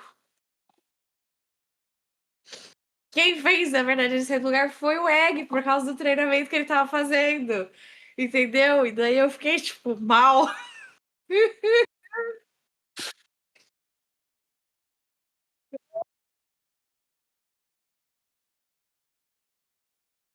É muito bom. Ele tava lá, vai, igualzinho ele treinou. Eu fiquei muito emocionada com isso. Falei, cara, porque realmente, da perspectiva do Dunk no livro, mesmo que essa mesma coisa tenha acontecido, ele não ia saber. Então ele fala, não, porque o Trovão sabia o que ele tava fazendo, mas não, foi um trabalho em equipe. Isso é uma adição foda, tá? Isso porque assim, o livro é da perspectiva do Duncan que não viu o Egg treinando com o Trovão. O Trovão sabia o que estava fazendo e avançou. A série mostra, e você falou, né? Achei legal ter, na época, achei legal ter mostrado o Egg treinando com o Trovão. Mano, que foda. Que foda, na moral. Eu não vou chorar aqui porque minha cota de choro já foi ontem lá. E Nossa, aí a eu chorei batalha vai muito. acontecendo, a gente vai vendo algumas situações além, mas o foco é no Duncan e no Aerion. Então a gente vê o Lionel indo pra cima do Maker no cavalo, o Maker derruba o cavalo, aí tem outra hora que o Maker está lidando com o Baylor e o Lionel ao mesmo tempo. E o meu irmão até falou um comentário depois, né? Que assim, caralho, se os Humphrey morreram na primeira investida, sobraram 5 que tiveram que segurar 7, né? Tipo, então, se tira o Duncan e o Aerion, sobraram 4 que tiveram que segurar 6. Entre os 6 tinha um príncipe e 3 guarda real. Aí você tira o Deron da jogada, mas mesmo assim ainda tava muito foda, né? Então, parabéns ali pra forma com que eles seguraram essa galera. Eu não consegui. É tão rápido todos os cortes. Eu queria ter aquelas tecnologias que a gente vai, né, olhando assim, tipo, quadro a quadro para pegar. A hora que o Maker, tipo, vê que quando o Dunk, né, dá a acordada dele, e aí ele começa a tentar. O comentário antes, eu achei que o Aerion ia apanhar mais, porque da perspectiva do Dunk no livro, eu achava que o Aerion ele era pouca bosta. E aí ele não foi pouca bosta. Isso me irritou profundamente, mas ao mesmo tempo faz todo sentido, porque ele é um príncipe, ele teve treinamento, mas tipo, e eles joga muito sujo. Tipo, toda hora o Aerion, tipo, mano, aquele arremesso de espada que pega na perna do Dunk. Eu fiquei tipo, meu Deus. Mas enfim, aí tem o momento em que o Dunk dá uma revidada, que eu acho que é quando pega na mão do Aerion. Eu nem entendi. Ele perdeu de fato os dedos? Fiquei na impressão de que ele perdeu os dedos, mas não compreendi muito bem o que aconteceu.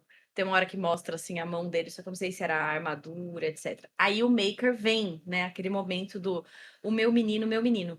Quem que tá segurando o Maker nesse momento, que são duas pessoas que pegam ele assim, eu não consegui entender quem era. Eu não sei se eram os próprios guardas da Guarda Real, tipo, juro por Deus, não entendi. Ou se eram duas pessoas do time do Dunk. Eu não consegui pegar, porque eu só consegui assistir uma vez. Eu quero assistir de novo para tentar ver quadro a quadro, né? Do jeito que dá. Mas que tem esse momento que ele é impedido de se envolver na briga, porque aparentou que o Maker ia para cima do Dunk, né? Que ele ia ter esse momento ali, porque ele ficou preocupado com a Aerion e ele foi impedido por duas pessoas. Não consegui ver quem era, mas eu achei Então, interessante. teve um momento dessa bagunça, eu vi uma vez só também, que eu tive a impressão que era guarda real segurando ele. Eu não sei se era, talvez alguém do lado do Duncan tinha uma armadura mais clara também. Mas tem um outro momento, que é o momento do golpe, e mostra o golpe. No livro não mostra, tá? No livro. Mas aqui mostra que o Maker tá no meio, ensandecido. Aqui não tem mais ninguém segurando ele. E tá o Sim. Lionel de um lado e o Baylor do outro. E aí ele ele rechaça o Lionel e já vira a maçã e já pega na cara do Baylor ali e ele nem vê quem era. Tipo assim, ele não viu quem era e o Baylor já cai, mas ele cai e levanta. É adrenalina, é armadura, tem várias explicações pra isso ter acontecido ali depois, é só depois que ele cai, né? Porque a adrenalina mantém você de pé, tipo, tem várias séries policiais, o cara leva o tiro lá no meio da ação, continua, quando ele para que ele olha e fala, Só caralho, sei mano, que ele foi. depois. Exato. E o Elmo estava estancando o sangramento também, né? Então, mas o momento é mostrado. E aí o Duncan começa. O Aerion, não é que o Aerion não é pouca. O Aerion é pouca bosta, sim. Mas assim, o Duncan não tinha noção. Este Duncan. Eu vi gente falando, nossa, quando eu li, eu vi que o Jamie. O Joffrey lê do Duncan no livro, eu achei que o Duncan ia ser um baita guerreiro igual o Arthur Dane, mas já vi que não. O cara não vira guarda real sem ser um bom guerreiro, só que a gente tá vendo a construção de um bom guerreiro, né? Então ele vai passar por experiências, por treinamento, ele vai melhorar muito para chegar num nível de guarda real e vai ser um guarda real de alto nível. Vai ser alguém que no futuro vai bater no peito contra um dos maiores guerreiros de Westeros e vai falar: é eu e ele, mano. Eu e ele. E vai pra cima, entendeu? E vai resolver. Mas agora não. Agora ele aprendeu com o Sir Arlan, que não era grande coisa, e aprendeu vendo. A gente não vê o Sir Arlan falando: vem aqui que eu vou te ensinar. Pelo menos nesse flashback, né?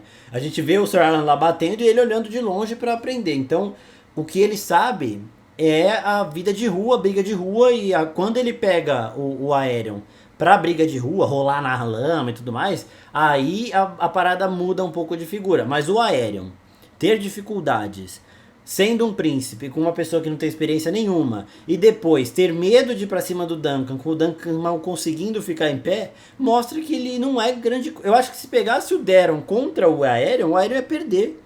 O Daron nunca quis lutar nada, mas eu acho que ele ia perder. Eu não sei o que ele passa treinando. Tipo assim, ele tem bons movimentos. Quando ele joga a lança no chão e ele tira a maçã assim, eu falei, caralho, parece um bom Targaryen de luta, tá ligado? Mas, porra, não é, porque assim, um cara que sabe metade do que o Daemon sabia ia derrotar o Duncan rapidíssimo. O Aegon II de House of the Dragon ia derrotar o Duncan rapidíssimo nessa situação, no mano a mano.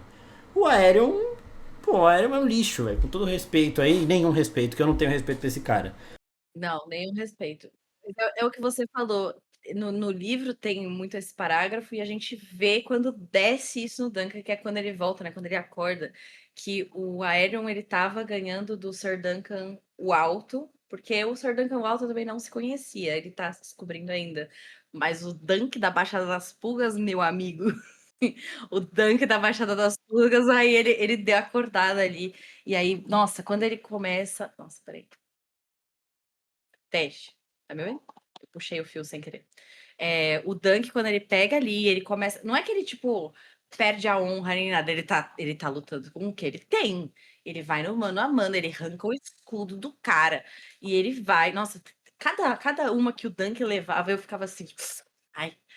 Nossa, me deu uma fliceta o episódio inteiro. Quando ele pegou a faca na mão, assim, quando ele tira e ele arranca, assim, ai, meu Deus do céu. Mas, olha, a cena acho que é Finn o nome dele, né? O cara que faz o Aelion, o ator Finn, acho que é Finn o nome dele. Ele é excelente ator. Quando, né, o Dunk arranca o capacete dele e aí ele tá, né, mete vários socos, arranca o negócio do escudo, arranca tudo.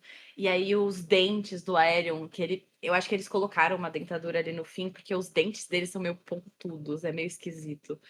E aí eles cheios de sangue, assim, e aí ele, tipo, tipo, nossa, que cena maravilhosa, mas a melhor coisa, ele catando ele, que nem uma boneca de trapo, e arrastando ele lá pra frente, pra ele falar, muito bom. Eu achei que o Duncan ia tomar aquela rendição como suficiente. E aí ia tomar mais um golpe ali, sabe? Tipo, ele se rendeu e ninguém ia ouvir, mas não. Quando ele pega, ele leva assim, vai, se rende. E o Aerion, tipo, o Aerion não queria se render na frente de todo mundo, né? Ele se rendeu fácil. Tanto que ele não fala, ele fala, eu retiro a minha acusação. Eu retiro minha acusação. E aí, beleza. Aí acabou a batalha, o Duncan foi inocentado e nós chegamos no segundo momento. O grande trauma aqui, né? Então o Duncan tá lá, o Pate de Aço cuidando dele, o Raimon cuidando dele. Então o Raimon sobreviveu. Sabe-se lá como o cara mais inexperiente dali sobreviveu, mas ele está vivo. Tá cheio de sangue, vomitou antes, mas tá Foda. vivo. E aí, Ah, antes da gente entrar nesse momento, no episódio passado, no livro, antes do Dunk entrar na arena, tem um momento muito bonito em que ele é acolhido pelo povo. Ele passa ali por algumas pessoas do povo que desejam sorte para ele e que falam que estão rezando por ele, e não teve esse momento. E houveram algumas críticas até de pessoa falando, pô, é um momento muito importante, porque tem uma fala de uma pessoa que fala, tipo, por quê? Mas nossa, mas por que que eles estão ele vira pro Pete de Aço, ele pergunta, né, por que que eles estão torcendo por mim? Aí ele fala, tipo, acho que eu não vou saber fazer a fala certa, mas era tipo, porque você lembrou o que é ser um cavaleiro de verdade. Era uma frase muito importante, daí não teve essa frase, não teve esse momento. Só que quando o Dunk começa a acordar e o Egg tá lá gritando, incentivando ele, dá pra ouvir o público junto, levante, levante. E eu acho que essa energia foi muito bem traduzida, essa união. Eu gostei muito do momento da Red levantando lá no meio dos lords. Ela, tipo, vai, caralho! Tipo, é isso aí! Tipo, sabe, porque é uma conexão com o povo, é o povo vendo alguém deles se defendendo, né, e reagindo. Então, esse é meu comentário só porque, tipo, tinha ficado essa pendência, só que eu achei que ficou muito bonito. Toda essa sonoplastia que foi feita durante a luta, de não ficar um som direto, mas exatamente como o Dunk talvez perceberia o som, eu acho que ficou muito bem feito, muito impactante. E agora voltamos para o mesmo grande momento do episódio. também gostei. E aí, chega o Baylor. Eu lembro de estar lendo e eu, em nenhum momento, eu imaginei que o Baylor corresse risco. Inclusive, eu conversando com o meu irmão antes do episódio, durante a semana, eu falei pra ele, eu não sei quem foi mais macho, o Raimon ou o Baylor, de se meterem em situações nessa situação, porque nenhum dos dois precisava estar ali. E ele falou, meu irmão Total. falou, e eu na hora pensando assim, puta, coitado, meu irmão falou, eu acho que o Raymond foi mais macho porque o Baylor não corre risco. Meu irmão falou, tá ligado? E é uma coisa que todo mundo lendo também percebeu. O Baylor não corre risco. Né? Primeiro que ele é um herói de guerra, segundo que ele é um Targaryen que não pode ser ferido, né? A gente tem também, dentro do universo eles têm essa visão dos Targaryen, que são divindades, que não ficam doentes, que não podem ser feridos, e a gente também tem. Né? E ver um Targaryen morrendo dessa forma é meio tipo... E aí quando você vê o Raimon ali vivo, e depois chega o Baylor, eu lendo, eu falei, normal, o Baylor tá aí, já sabia que ele ia estar mesmo, não sei o quê. Ele pergunta quem morreu, os caras falam, os Hardin morreram, os Humphrey morreram na primeira investida e tudo mais. E aí ele chega, mano, ele não chega, tipo, passando mal, ele chega, ó, não, é vinho que tem que colocar, vou falar pro Maester de atender, não sei o que. Sir Raimon, me ajuda aqui a tirar o elmo, e aí começa.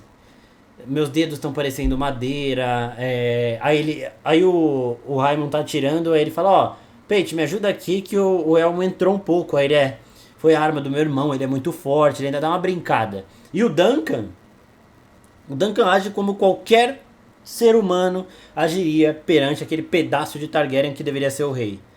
Ele olha o Baelor e fala: Eu sou a sua espada. É tipo assim, eu vou servir você o resto da minha vida, porque você é muito foda. E o Duncan entraria ali, né? Seria um passo muito maior do que o Duncan. Porque o Duncan ainda não é o Duncan Walter, não tá preparado pra isso. Mas ele seria, porque o Baelor olha pra ele e fala: Eu preciso de bons homens, Sir Duncan. Então, tipo assim, é nóis, cara. Você vai ficar comigo aqui. E o Duncan ali meio que apaixonado pelo Baelor. Porque o Baelor. Eu Porque. também tava. Exato, todo mundo tava. Tipo assim, acabou. O Duncan era, eu estou livre agora, consegui provar minha inocência graças a este homem que está parado aqui, que é o herdeiro do trono. Eu devo a minha vida a ele, eu vou servi-lo eternamente, né? Era esse o sentimento do Duncan ali. E o Baelor aceita ele. E o Egg ali do lado adorando tudo, feliz. E tipo, eu vou ser escudeiro dele que trabalha pro meu tio que eu amo e é nóis, tá ligado? E tudo certo.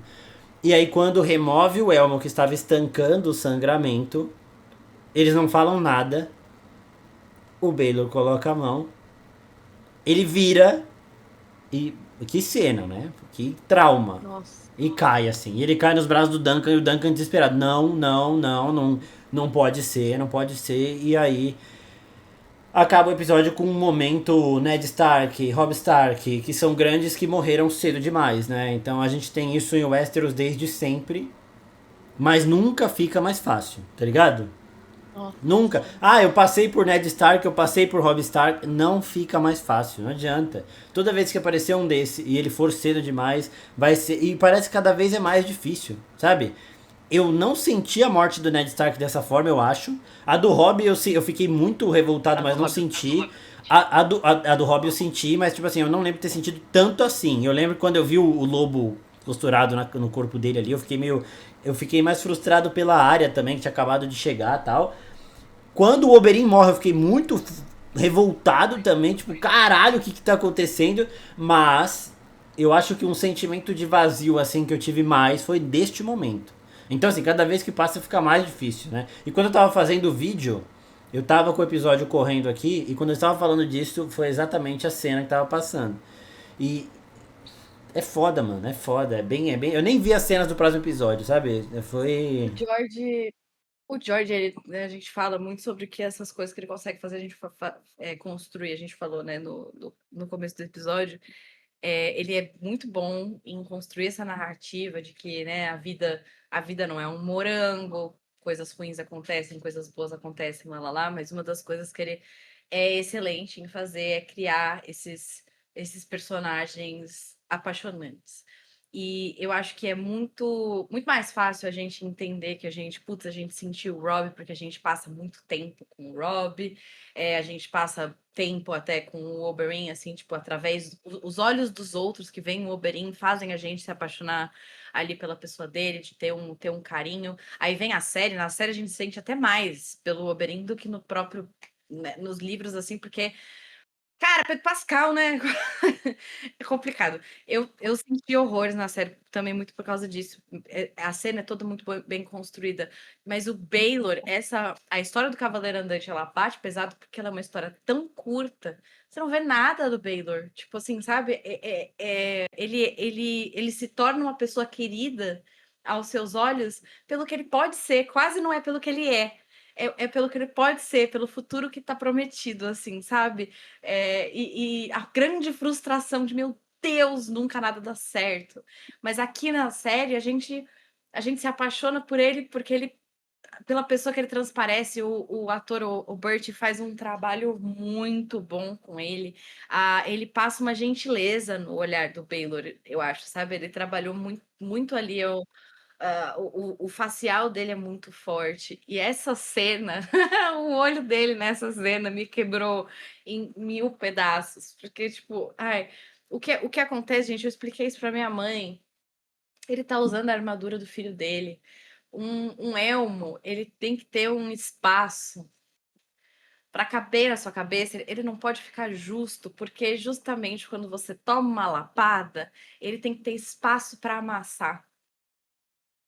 E como o elmo não era dele, era do Valar, que é um menino menor do que ele, a gente vê quando ele chega para se apresentar naquela cena maravilhosa do episódio passado, ele tira o elmo, você vê que ele dá um trunquinho para tirar o elmo da cabeça, porque o elmo tá apertado. E é isso que, infelizmente, é isso que traz a morte. Ai, que ódio. Mas é uma cena muito bem feita. No livro, o Dunk não vê a cabeça dele, ele só cai em cima do Dunk, do mesmo jeito que a série, e a gente vê aqui a profecia se concretizar de um grande dragão caindo, né? Caindo em cima do Dunk, tal qual o Daeron previu. Não foi ele que matou, mas ele cai ali em cima do Dunk. E no livro eu acho bonita a frase de que o Dunk fala que tudo que ele conseguia fazer era gritar levante-se, como se ele estivesse falando com um cavalo, sabe? Tipo, como se. Porque tem o trovão no livro, tem uma hora que o trovão cai e que daí ele consegue se recuperar e que ele fala isso pro trovão. Então ele conecta essas duas coisas, o sentimento, que a única coisa que ele conseguia falar é levante-se, levante-se. E daí eu tava lá e ele não ia levantar. E, e foi assim que nós perdemos nosso grande príncipe. É Ai. muito. É realmente. As reações ali são muito chocantes, né? E as reações de todo mundo são chocantes. E o grande dragão que caiu em cima do Duncan não foi o dragão que a gente esperava que fosse. Não foi o dragão que a gente queria que fosse. E foi o dragão que a gente mais amava ali, né? E realmente, quando você vê o sonho do Daron, um dragão tão grande que cobria toda essa campina. Então, assim, o maior dragão do recinto, né? E de fato o foi, né? Então, é algo difícil, mas como a primeira passagem do o, o, a última fala antes da batalha dizia que a morte sustente a vida. É uma morte que vai fazer com que o Duncan se torne Duncan o Alto, com que o Egg se torne quem ele tem que se tornar. Né? Então é uma morte que vai regar outras vidas, assim como a do Ned Stark. Você olha o personagem, Baelor Targaryen. Esse cara aí é um mão do rei, é o herdeiro, vai chegar e vai ser um puta rei. Acabou. Ned Stark, esse cara aí vai conseguir ajudar o Robert e vai tirar esses Lannister daí. Acabou. Robb Stark, nossa, o Robb Stark tá dando um pau no Tywin, tá ganhando dos Lannister, ele vai chegar em Porto Real e vai vingar o pai dele. Acabou. Oberyn vai ser o campeão do Tyrion, ele tá dando um pau no Montanha. O Tyrion vai ser salvo e o Oberyn vai sair daí porque ele falou: hoje não é o dia de eu morrer. Acabou. Então, assim, momentos anticlimáticos estão aí e vão continuar acontecendo, então é bom a gente se acostumar. Sabe? House of the Dragon não teve. Teve a Rhaenys, por exemplo, mas a Rhaenys, no momento que a gente vê ali, ela era a melhor do recinto, mas é uma situação ali mais, sei lá, mais fácil de se compreender. Era um risco maior. Eu acho que, eu acho que o da Rennes era uma batalha muito. Eu acho que quando é uma coisa assim que tipo, te puxa o tapete, dói muito, dói demais, porque daí é sempre da maldade do outro, né? Tipo, nesse caso não é, é da maldade, sim, mas quando por exemplo, no caso do Ned, é do tipo, ele é uma pessoa boa, ele está oferecendo uma saída para esta mulher, porque ele sabe que se ele esperasse o Robert, ele ia mandar matar todo mundo, porque o Robert é desse jeito, ele foi ser misericordioso. E aí o que matou ele foi a própria misericórdia dele. O que matou o Rob foi o amor que ele tinha pela menina. Ai, o que não sei, sabe, umas coisas assim, tipo. E aí com a Meleys e com a Rhaenys foi mais uma morte de dragão. Que é como a Lena falava, sabe? Que ela queria ter uma morte de dragão. Então eu acho que foi. A gente meio que dói, mas a gente sente que tá tudo bem. Essa é uma morte que, tipo, poderia ter sido evitada. Aquela coisa do. Ah, nossa, meu filho fez isso. Filho! Que merda, hein? Aí sobe os créditos. Tanana, tanana, tanana, tanana, e acabou, pronto. É, Resolvido. Mas não, porque não assim, é o assim. da Rhaenys, eu lembro do nosso Falar Morgulhos desse dia, foi difícil também. Só que ela estava numa batalha contra outros dois dragões. As outras situações passam o sentimento de era evitável. Todas essas outras. Ned, Uhum. Robb, Oberyn e principalmente o Baelor eram evitáveis e são mortes menores. Aí também tem isso, são mortes menores do que essas pessoas merecem. A Rhaenys, que já tava ali, já era avó, ela morrer em cima de um dragão, enfrentando outros dragões, depois de ter arrebentado um dos dragões e quase arrebentado o outro. A Meleys arregaçou a barriga da Veiga, por exemplo. Você fala, putz, isso aí é uma morte de viking, vai pra Valhalla, tá ligado? Vai pra Os outros, por mais que fossem, o Oberyn era em combate, mas ele já tava ganhando a luta. O Baelor também era em combate, mas foi um golpe que ele nem entendeu que ele tinha recebido. E Falando em Valhalla, sabia que um dos únicos papéis do Peter Clef antes de ser selecionado para o Cavaleiro de Sete Reinos é Vikings Valhalla? ele tá. Eu não vi Vikings Valhalla, então não. Juro. Eu vi poucos episódios, eu só vi a imagem dele lá. É porque também, né? Acho que tem poucos caras de 2 metros loiros que você pode contratar por aí, tipo, que são atores, e daí o Peter Clef é um deles. Mas é engraçado você ter falado isso, mas, cara, que perda, meus amigos, que perda. Ó, você que não viu o preview do próximo episódio, Marcos, eu acho que tipo, se você não quiser ver, tá joia. O único comentário que eu vou fazer, que eu já tô muito feliz, é que apareceu o nosso menino Valar, né, nesse preview, e ele tem a mecha branca no cabelo dele, que não tinha aparecido antes, e eu tô muito feliz e contente com isso, porque é uma caracterização fantástica de ter ele, e eu tô muito animada pro próximo episódio. Que será o último da temporada. Antes da gente É a acabar última da aqui, temporada. vamos às perguntas e comentários. Ai, que episódio difícil, hein, gente? Mas é isso aí. É a vida. Vamos lá. Agora, Tá com 10 no IMDb, é isso, Marcos? Tá com tipo 10 no IMDb agora? Eu vi uma outra postagem. vamos ver. Que já é maior do que tudo, assim, né? 9.8 coloca ali no top 5 de episódios de Game of Thrones, porque junto com Hard Home, Hard Home tem 9.8, Batalha dos Bastardos, Ventos do Inverno e O Casamento Vermelho 9.9. Então ele tá assim entre os 5 melhores episódios da história do universo de Gelo e Fogo de Game of Thrones. Merecidamente, né?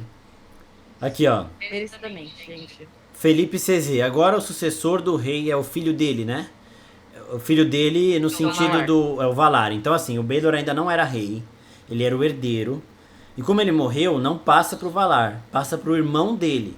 E antes de ser o Maekar, ainda na linha de sucessão dos livros, tem mais dois irmãos. Tipo assim, não, Não, não, pera. é, Calma aí, calma aí. são os filhos do Não, rei. São os filhos do Daeron. o filho do Daron. Como o Baelor é o herdeiro, a linha de sucessão é para os filhos dele. Os dois filhos dele estão na frente do próximo filho do Daeron. Certeza, porque é a linha do primogênito. Então, se o Daeron tem 4 filhos, o Baelor é o primeiro. O Baelor tem o Valar e o Mataris. Depois vem o Aerys, eu acho que é isso. Aí, e os filhos, eu acho que o Aerys não tem filhos. Aí o Rhaegal, e o Rhaegal tem os filhos dele. E aí o Maker e os filhos do Maker. Porque, bom, para mim, o que faz. Tipo assim, não tô falando de o que eu sei de livro nem nada, não. Mas o que faz mais sentido, se morreu o filho mais velho, os outros filhos do. O Daron tem 4 filhos. É que eles não citam aqui os outros filhos do Daron. O Daron rei atual. Ele tem o Baelor, o Aerys, o Rhaegal e o Maekar. O Ah, Maekar seria o último, mas e o assim, Maker. a partir do momento que o Baelor é riscado, a linha dele é riscada. Como ele tem descendentes já, se ele não tivesse filhos, passaria por irmão dele. Como ele é o primogênito, foi mais ou menos isso que deu a briga com o Daemon e o Viserys e a Rhaenys lá atrás. Quando o pai da Rhaenys, ele é o mais velho, é o filho mais velho. Então, e ele casou com a Jocelyn Baratheon. E aí eles tiveram a Rhaenys. Então a linha sucessória iria pela linha dele, só que ele teve uma filha mulher. E aí teve o Baelon, que era o pai do Viserys e do Daemon, e ele teve 2 filhos homens, e ele morreu. E aí, em vez de. Essa foi a grande briga. Era para ter ido pela linha do filho mais velho, mas ele teve uma filha mulher. E aí foi pelo segundo filho, que tinha 2 filhos homens, sendo o mais velho o Viserys. Então a linha de sucessão passa pro filho do Baelor, que agora seria o herdeiro. Pra mim não faz sentido. O Valar, que foi quem a gente viu competir. O Valar se torna o herdeiro do trono nesse momento. Então tem mais gente ainda na frente do Maker. Além dos filhos Tem. do Baelor, ainda tem os irmãos dele, o Rhaegal e o Aerys. O Aerys, o Rhaegal, acho que o Rhaegal tem 2 filhos gêmeos, acho que o menino é uma menina, acho que é isso. E aí tem o Maker. E aí tem o Maker. Então tem muita Gente, gente ainda pra chegar. Então sim, o Felipe CZ pergunta. Agora o sucessor é o filho do Baelor. É o filho do Baelor. Eu achava que era outra coisa, mas... É... Manuel Júnior, que pena que ele morreu, que pena mesmo. O J. Mars aqui, ele vai morrer no próximo episódio? Ele quem? A morte acabou, a morte é essa, é o Baylor. ele, Quem ele tiver que morreu morrer, mesmo, gente. morreu. Tipo, não, O não. próximo episódio é pra assentar as coisas pra próxima temporada. E o que é isso, o Preto manda? É normal terminar o episódio e ficar 1h30 olhando pro nada sem querer se comunicar com ninguém? É. Assim, é normal. Sem querer pensar no que aconteceu ali, tá ligado? Tipo assim, não tô nem Nossa. afim de pensar no que rolou. Eu só tô feliz de que eu vou ver, apesar dos pesares da série do Harry Potter, tenho minhas questões sobre ela, mas eu não sei se vocês viram a postagem que o Marcos fez no Oficina. O Bert, que é esse ator que faz o Baylor, ele vai ser o Cornélio Fudge na série do Harry Potter que estreia em 2027. Então, para vocês que, como a gente, adoraram a atuação dele, ele é um cara foda, ele é um ator fantástico. Em breve a gente vai ver ele em um papel interessante novamente. Vai ser incrível ver o que ele pode fazer com o Cornélio Fudge na mão dele. Se ele, sabe, se ele entregou esse Baylor, eu tenho plena confiança de que ele vai entregar uma atuação muito interessante como o Fudge. Exato. O Lucas S. Medeiros manda aqui: os bons têm vida curta no universo de Martin. Exatamente. Dói, dói. Pessoal, estamos de luto, perto da cena no livro foi até leve. Não achei leve não, mas realmente no livro o choque foi mais... O livro me fez vibrar mais quando ele entra. Eu vou ficar do lado do Sir Duncan. Quando começa a descrever os golpes, caralho, mano, que foda, não sei o quê. Eu achei no livro que o Duncan tinha apanhado menos, tipo, menos vezes, sabe? Tipo, a impressão que eu tinha ficado, mas na verdade ele apanhou bastante. É que, tipo, a impressão dele é que ele não sente direito as coisas por causa da armadura e tudo mais. Então, tipo, nossa, os dois tiveram muito valor. Tanto a cena. Nossa, a cena do livro tem, tipo, força, mas a cena da série foi muito, muito boa. Ó, o W. Schettini fala: tô impactado demais, não sentia isso desde a morte do Oberyn. É, o último grande trauma nesse nível aí, né? Ó, o Vitor Pérez manda um comentário longo aqui, vou ler agora aqui, qualquer coisa eu corto. Achei da hora, mas tenho a sensação que no livro a porrada que o Duncan dá no Aerion é mais humilhante. Lembro inclusive que o livro deixa claro, em cima do cavalo ele não era habilidoso no nível de nenhum dos adversários. Na esgrima muito menos, porque eles tinham treinamento com ótimos espadachins por toda a vida. Mas na lama com os punhos, Sir Duncan era muito superior, pois foi um menino da rua das Baixadas das Pulgas, apanhou muito e tinha que lutar, e a luta era suja. Ele soca a cara do Aerion com a manopla, arranca os dentes e tudo mais. Isso tirou um pouco da glória do Duncan nesse momento. Sei que foi pra dar emoção, mas uma reviravolta humilhante seria muito mais emocionante, na minha opinião. Mas foi humilhante, pô. Ele pegou o cara pela perna e arrastou Eu ele na achei. lama, assim, tá ligado? A gente já tinha estabelecido essa diferença de tamanho deles lá no primeiro episódio, quando eles interagem, acho que é no segundo episódio que eles se veem, e que daí o Aerion desce do cavalo dele, ele fica tipo desse tamanho e o Duncan tá aqui em cima. Então a gente tem que lembrar, quando o Duncan lembra de usar essa força dele, essa força de corpo que ele tem, esse tamanho que ele tem em cima do Aerion, porque eu acho que enquanto ele tá apanhando é muito porque ele está em pânico. É porque ele está, tipo, na cabeça dele ele tá sem foco. E aí o Aerion se aproveita disso justamente porque eles jogam sujo. Ele vai jogando uma atrás da outra pro Duncan ficar confuso. É uma coisa que eu acho que é uma prática dele fazer isso. E aí quando o Duncan fala, nah, hoje, o que nós dizemos para o Deus da Morte?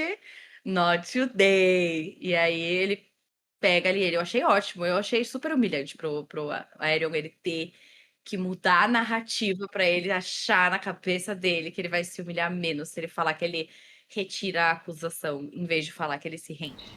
E o público também ficando do lado do Duncan e tudo mais, né? Muito.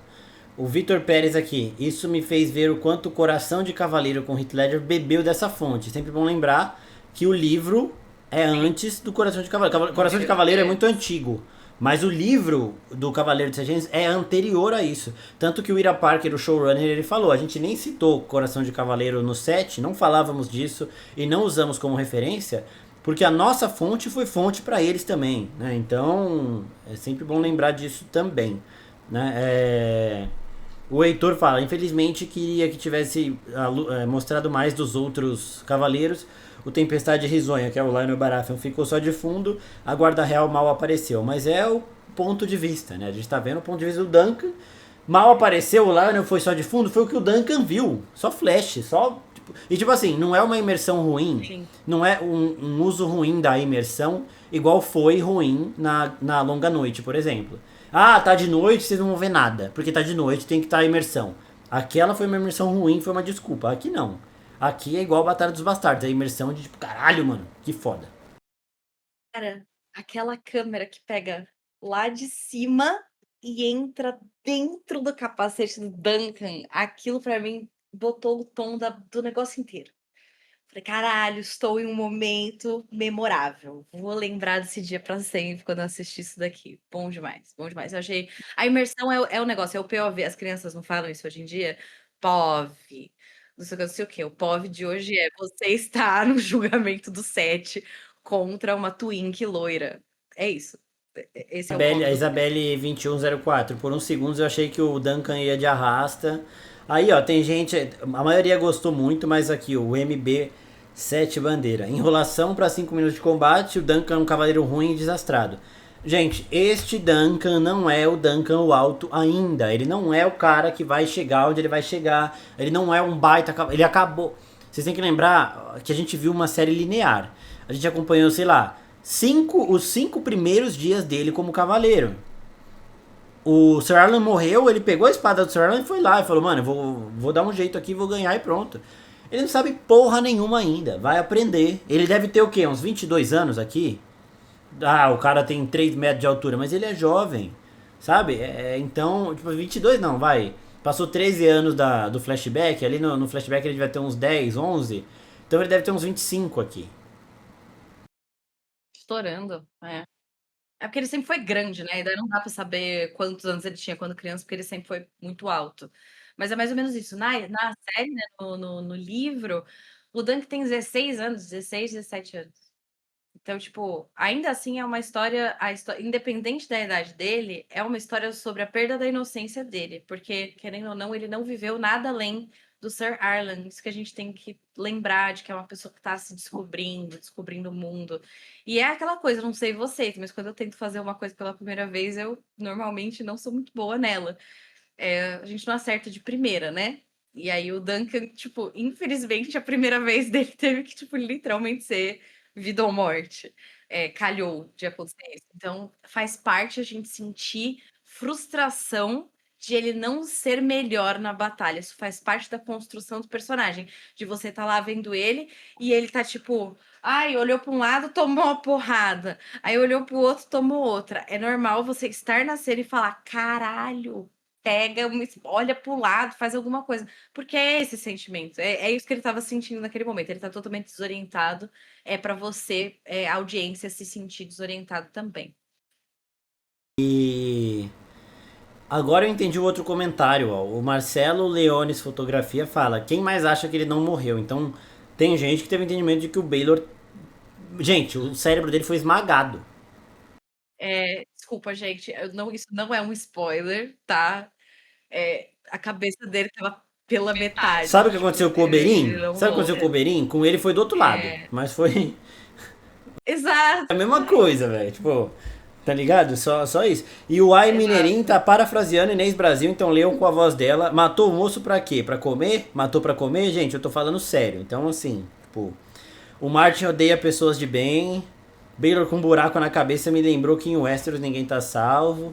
Got sendo Got. Eita, só. Achei que o combate entre os cavaleiros foi pouco explorado. No livro o combate é uma proporção bem maior. Não tem não, é isso aí. É o ponto de vista do Duncan, é uma bagunça, tanto que ele apaga, depois ele acorda e ele vai entender o que aconteceu, assim como aqui, né? Ele pergunta Eu também. acho que eu acho que a gente tem poucos detalhes a mais no livro que tem, tipo, linhas assim, falando: "Ai, eu vi o Raymond e o primo dele, e aí eu vi o Sir Harry", sabe, tipo, mas são coisas muito pequenas. Eu acho que foi extremamente bem adaptado, gente. Essa nota técnica, né, aí que a gente tá falando, essa nota do IMDb, eu não sei explicar muito bem o que seria o IMDb. É uma plataforma, né, de um portfólio enorme de todos os filmes, séries do mundo.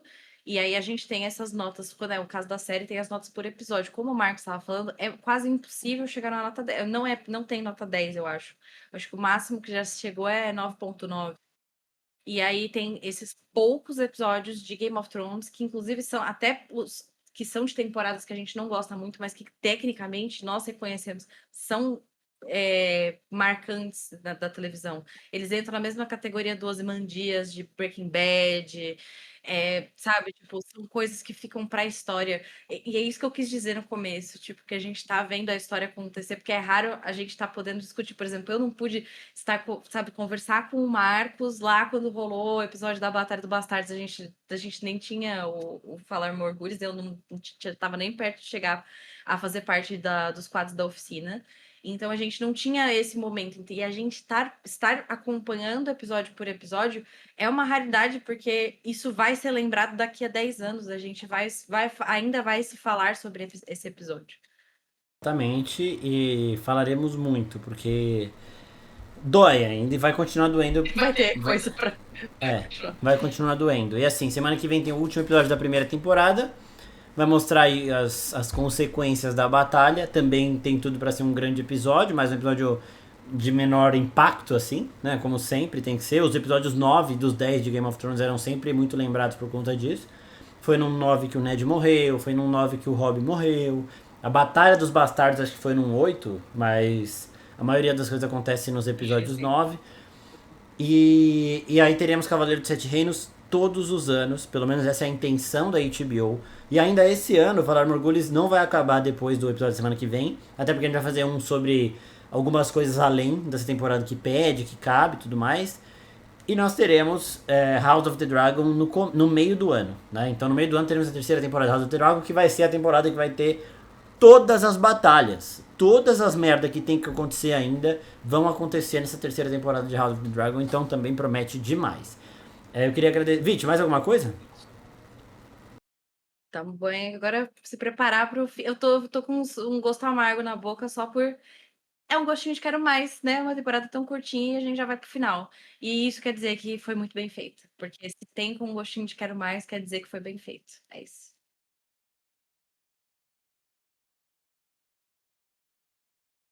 Graças a Deus.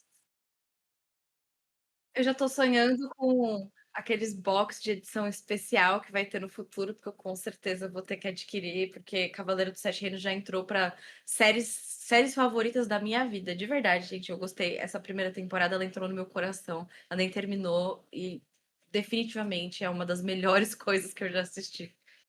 Assim, gente, o ator do Egg deu umas entrevistas que são coisas que a gente vai falar também nesse episódio extra, tá? Como é muito spoiler, são assuntos que a gente vai comentar também de uma maneira extensa, pra não ficar muito longo esse episódio e pra não pegar o pessoal que não leu o livro ainda desprevenido, a gente vai deixar pra este episódio extra da temporada que a gente vai fazer depois que acabar. Então, na semana que vem tem o nosso Falar Morgulhos sobre o sexto episódio, que é o último da temporada, e na outra semana teremos um episódio extra, também vamos abrir caixinha de perguntas pra vocês ajudarem a gente a montar meio que o roteiro e o padrão desse episódio extra aí. Então é isso, pessoal. Até semana que vem.